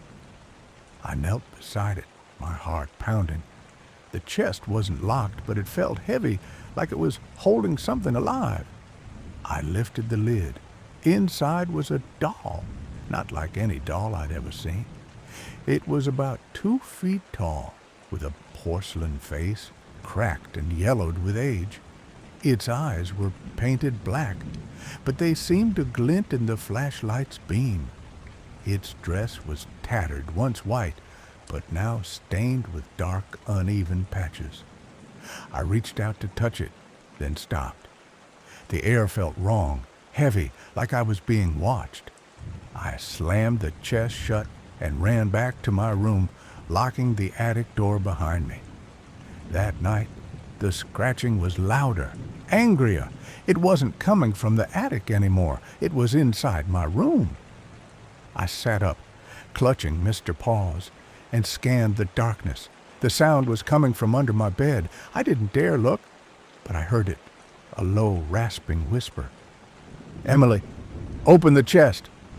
My blood turned to ice.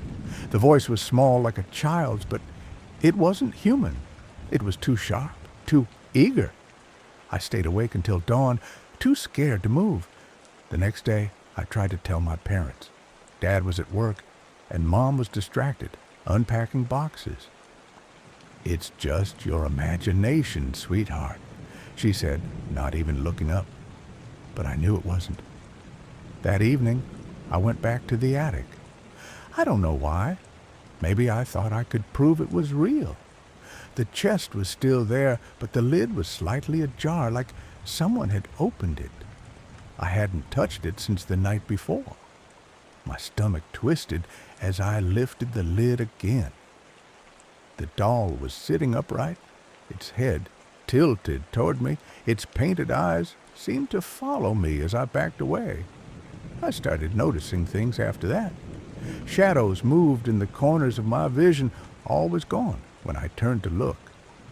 objects in my room, my sketchbook, my hairbrush, kept ending up in places I didn't leave them. One night, I found Mr. Paws on the floor, his stuffing spilling out like he'd been torn open. I cried, clutching his remains, and that's when I heard the whisper again.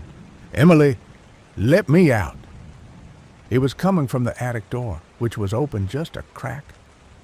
I didn't sleep that night. I sat on my bed, clutching a kitchen knife I'd snuck from downstairs. The whispers grew louder, more insistent. "Emily, we can play forever." I wanted to scream, to run, but my parents wouldn't believe me, and I had nowhere else to go. The next morning, I dragged the chest out of the attic and into the backyard. I doused it with lighter fluid from the garage and set it on fire. The flames roared, and I thought I heard a scream, high and shrill, as the chest burned. When it was over, nothing was left but ash and a few charred porcelain shards. For a few days, things were quiet. I thought it was over. Then, one night, I woke up to find my bedroom door open. The air was cold, and the smell of burnt metal filled the room. I heard footsteps, small, deliberate steps, coming from the hallway. I grabbed the knife from under my pillow and crept to the door. In the dim light, I saw it, the doll, or what was left of it. Its porcelain face was cracked and blackened, its dress reduced to rags. It stood at the end of the hall, staring at me with those glinting black eyes. I screamed and slammed the door, shoving my dresser against it. The footsteps stopped, but the whispers didn't. "Emily, you can't burn me away." I stayed awake, trembling until morning. When I opened the door, the hallway was empty. No doll, no footprints, nothing. But I knew it wasn't gone. The next week was a blur of fear. I started seeing the doll everywhere, on the stairs, in the reflection of the bathroom mirror, at the edge of the backyard. It never moved when I looked directly at it, but I could feel it watching, waiting. My parents noticed I was acting strange, but when I tried to explain, they thought I was stressed about the move. They sent me to a counselor who told me to draw my feelings. I drew the doll, its cracked face and empty eyes. The counselor frowned but said nothing. One night, I woke to find the doll sitting on my chest. Its weight was crushing, its cold porcelain hands pressed against my throat. I couldn't scream, couldn't move. Its voice hissed in my ear, "You're mine now, Emily." I thrashed, finally breaking free, and it fell to the floor with a crack. I grabbed the knife and hacked at it, shattering its face into pieces, but the whispers didn't stop. They were inside my head now, constant, relentless. "Emily, forever." I couldn't take it anymore. I packed a bag and ran away, hitchhiking to my aunt's house 2 towns over. I told her everything, and she believed me, or at least she didn't send me back. I've been here for a month now, but I still hear the whispers sometimes late at night. I check under my bed, in the closets, behind the doors. I don't know if I'll ever be free of it. I don't know if it's really gone or if it's just waiting, biding its time. All I know is that I'll never go back to that house. And if you ever find a chest in an attic, don't open it. Don't ever open it. Story 11, Carnival of Carnage, a self-narrated horror story. My name is Rita, and I never believed in monsters until that night at the old fairgrounds. The memory clings to me like damp rot, every detail sharp as broken glass. It started with a dare, a stupid challenge whispered over flashlights in Dave's basement. The abandoned carnival on the edge of town had been boarded up for years, its rides frozen in decay, but the stories about it never died. They said something lived there, something that wasn't human. Michael, Dave, Liza, and I laughed it off. We were 17, invincible, chasing thrills to feel alive. Midnight, Michael had said, his eyes glinting. We go in, we explore, we get out. Easy. I wish I'd listened to the knot in my gut that told me to stay home. The sun was bleeding out behind the rusted gates when we arrived. I tugged at the wire fence, its cold metal biting my fingers. "Everyone ready?" I whispered, my voice barely carrying over the wind. Michael, tall and cocky, nodded first. Dave, always the joker, gave a thumbs up. Liza, her dark hair tucked under a beanie, hesitated but nodded too. The gate groaned as I pried it open, just wide enough for us to slip through. Darkness swallowed us whole. My flashlight beam cut through the gloom, catching the skeleton of a Ferris wheel, its cars dangling like broken teeth. A carousel horse lay toppled in the dirt, one glass eye staring blankly. Torn posters fluttered on warped boards, their faded clowns leering down. One poster caught my eye, a clown with a grin too wide, too sharp. "Creepy," Liza muttered, pulling her jacket tighter. I nodded, my skin prickling. We moved deeper, weaving between the silent game booths and empty prize carts. The air smelled of rust and something sour, like old cotton candy left to rot. Dave cracked a joke about winning a stuffed bear, his laugh echoing too loud. "Who's messing with us?" he said, grinning. Then we heard it, a tin soda can rolling across the cracked pavement. It skittered to a stop at my feet. My heart lurched. "Did you see that?" I hissed, swinging my flashlight. No one answered. The beam found nothing but shadows. Michael stepped forward, his confidence unshaken. "It's just the wind," he said, but his voice was tighter now. Then it came, a low, horrible giggle, drifting from the fun house at the edge of the midway. It sounded like a child's laugh, but wrong, twisted, like it was choking on pain. My blood turned to ice. "That sounds like—" "No, it can't be," I stammered, my mind scrambling for an explanation. Michael aimed his flashlight at the funhouse entrance, its warped sign reading "House of Mirrors" in peeling paint. In the mirror wall, a reflection flickered, a pale face, a clown with sunken black eyes and a smeared red grin. It jerked toward us, then vanished. My stomach dropped. "Run!" Liza screamed, spinning toward the gate. I wanted to follow, but my legs felt glued to the ground. "Wait!" Michael shouted, but it was too late. The clown lunged from the shadows, its tattered costume flapping like dead skin. Its eyes were voids, and in its hand it clutched a jagged shard of mirror, glinting in the moonlight. It moved fast, too fast. Michael sidestepped, shoving Dave out of the way, but the clown was quicker. The glass slashed across Dave's throat in one brutal swipe. He gasped, a wet, choking sound, and collapsed, blood pooling dark and thick beneath him. I screamed, the sound tearing from my chest. The clown turned to me, its grin splitting wider. I shoved it hard, my hands sinking into its cold, doughy flesh. It stumbled, and I scrambled back, my heart hammering. Pain exploded in my leg as the clown tackled me to the ground. I heard the snap before I felt it, my shin bone breaking under its weight. I screamed again, tears blurring my vision. Michael grabbed my arms, dragging me backward across the dirt.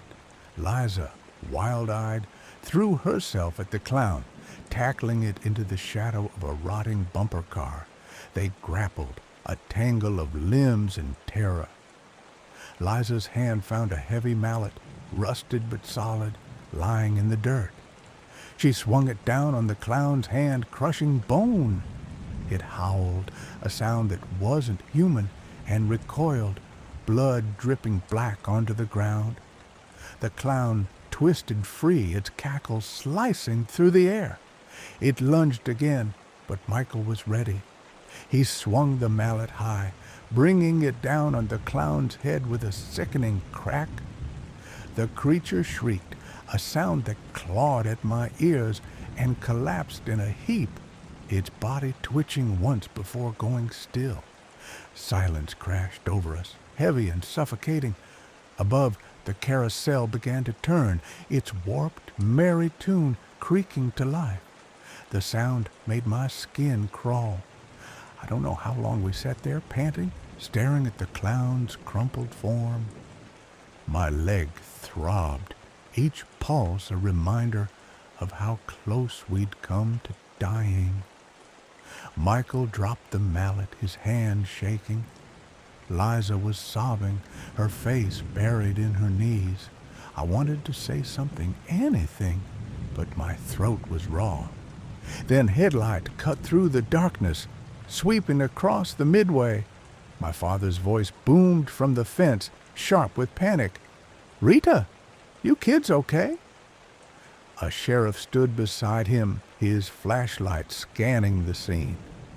"We're alive," I whispered, my voice barely audible.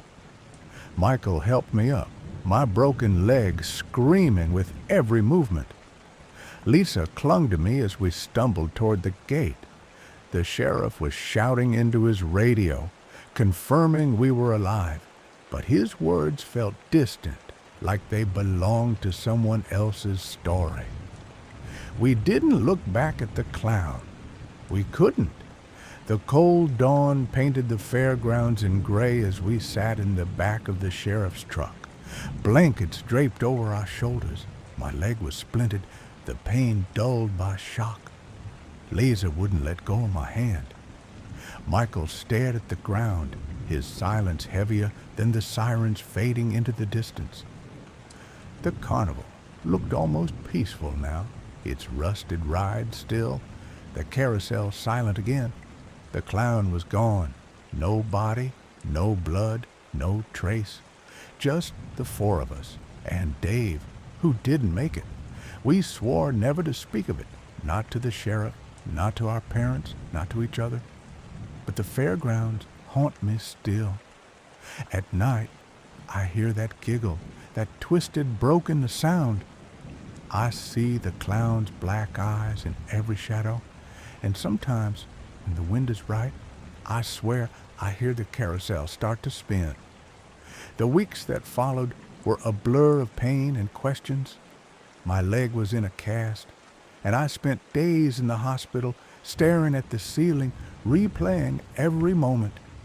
The sheriff came by, asking about Dave, about what happened. I told him we'd snuck in on a dare, that something attacked us, but I kept the clown out of it. How could I explain something I didn't understand?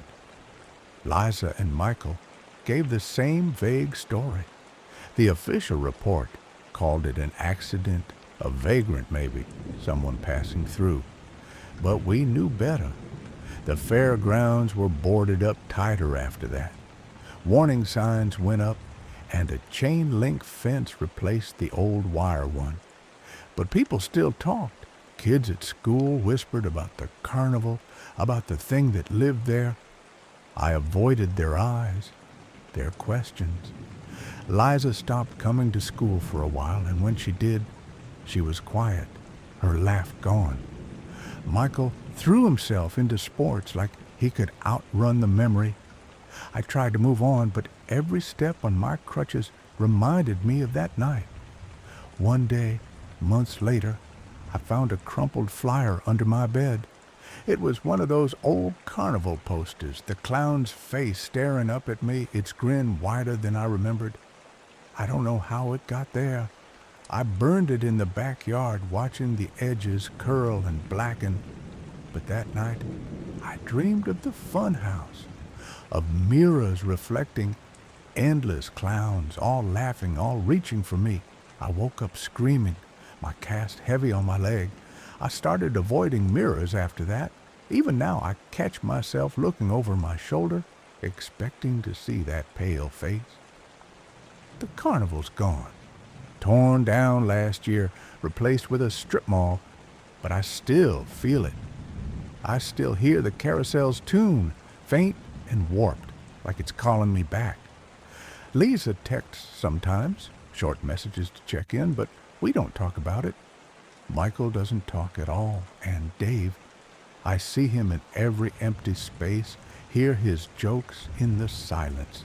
I'm 20 now, and I tell myself I'm fine. I'm in college, studying far from that cursed town. But some nights, when the world is quiet, I feel the fairgrounds pulling at me. I see the clown's eyes black and endless, and I know it's not over. It's waiting.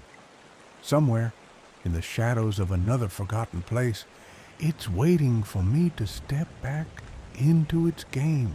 Story 12. The Harlequin's Gaze.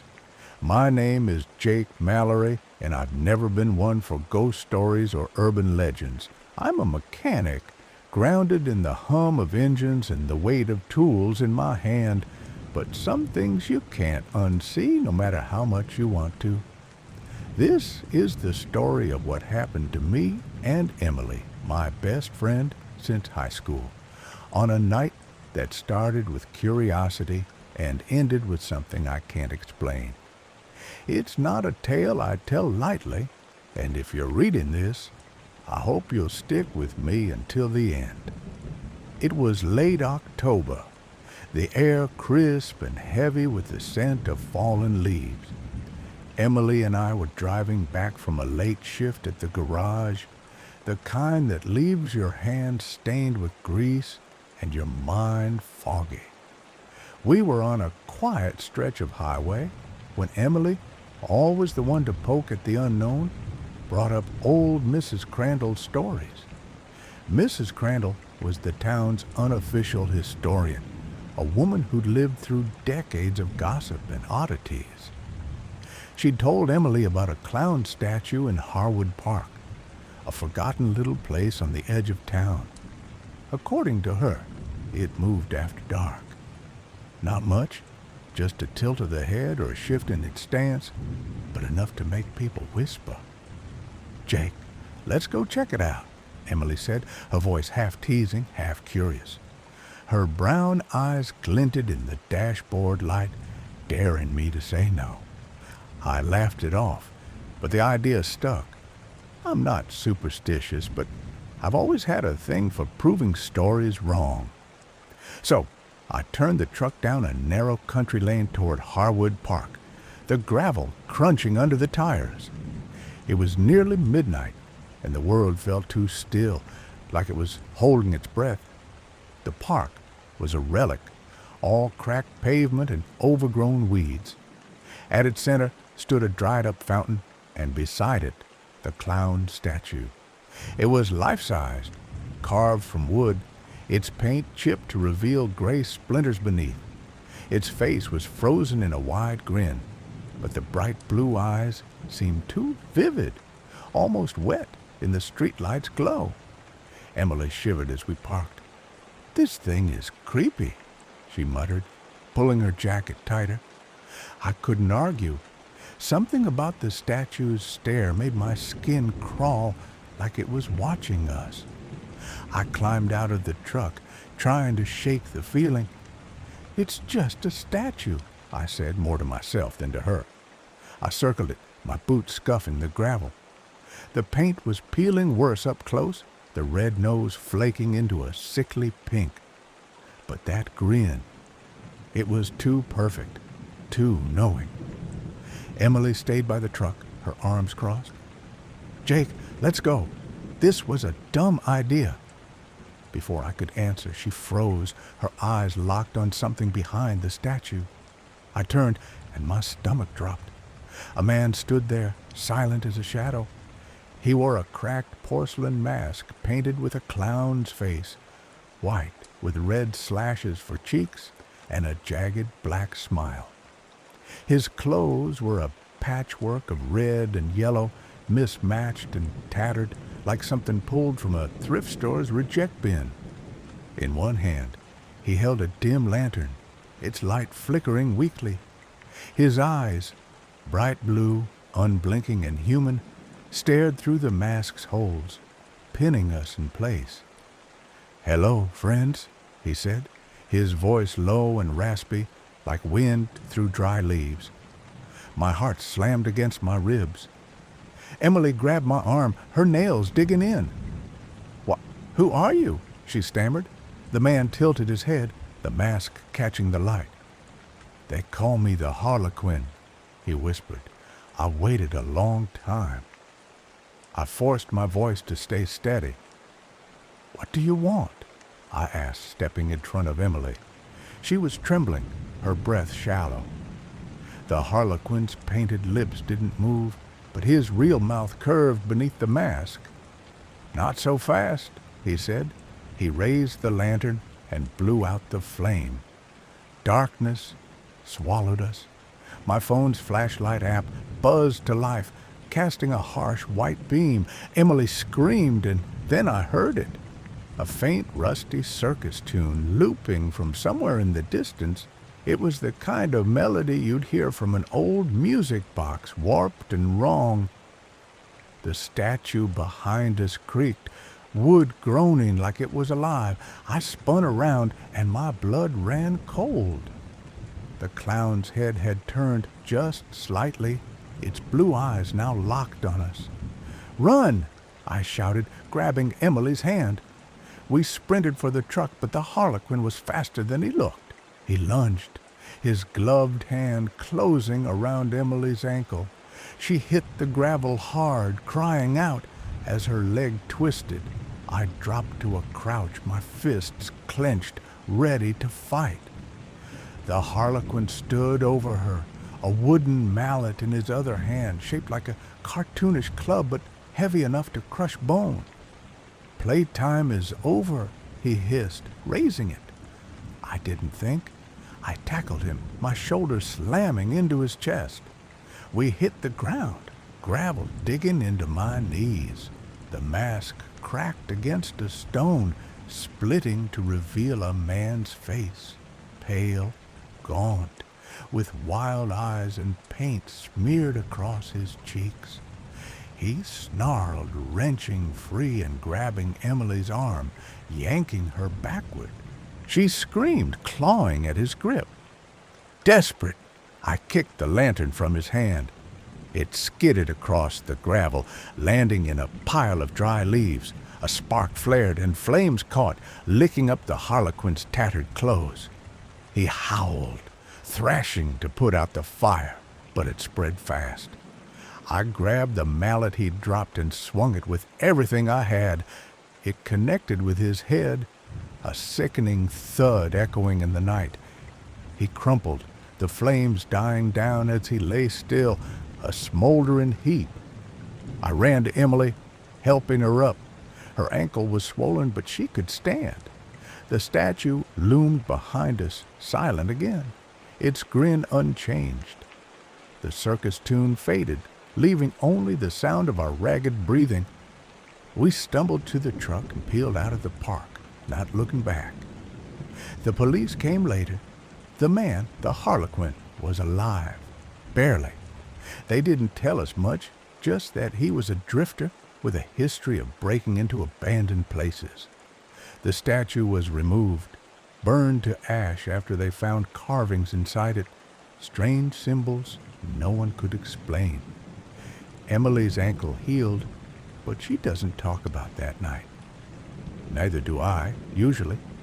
But it didn't end there. A month later, I was working late at the garage, the only one left. The radio was off, the place dead quiet. Then, faint and tinny, that circus tune started playing. I checked every corner, every tool bench, nothing. It stopped as suddenly as it started. I told myself it was my imagination, but my hand shook as I locked up. It happened again a few weeks later, this time at home. I was in bed, the clock glowing 1:34 a.m. when the tune drifted through my window. I bolted upright, heart racing. The street outside was empty, the night still. But as I lay back down, I heard it, a whisper in the dark, soft and deliberate. Hush now, it's time to play. I moved apartments after that, hoping distance would help. It didn't. The tune follows me, always at odd hours, always fleeting. Sometimes I'll catch a glimpse of blue eyes in a crowd, gone when I look again. Emily says she hears it too, though she won't meet my eyes when she says it. We don't go to parks anymore, don't drive down country lanes. But every year, on the anniversary of that night, at exactly 1:34 a.m., the darkness speaks. It's not loud, not threatening, just a reminder. The Harlequin, or whatever he was, isn't gone. He's waiting, and I don't know for what. Last week I found a splinter of painted wood on my doorstep, red and yellow, like it was chipped from something old. I burned it in the backyard, but the smoke curled into shapes that made my stomach twist. I don't sleep much now. When I do, I dream of blue eyes and a grinning face, watching from the shadows.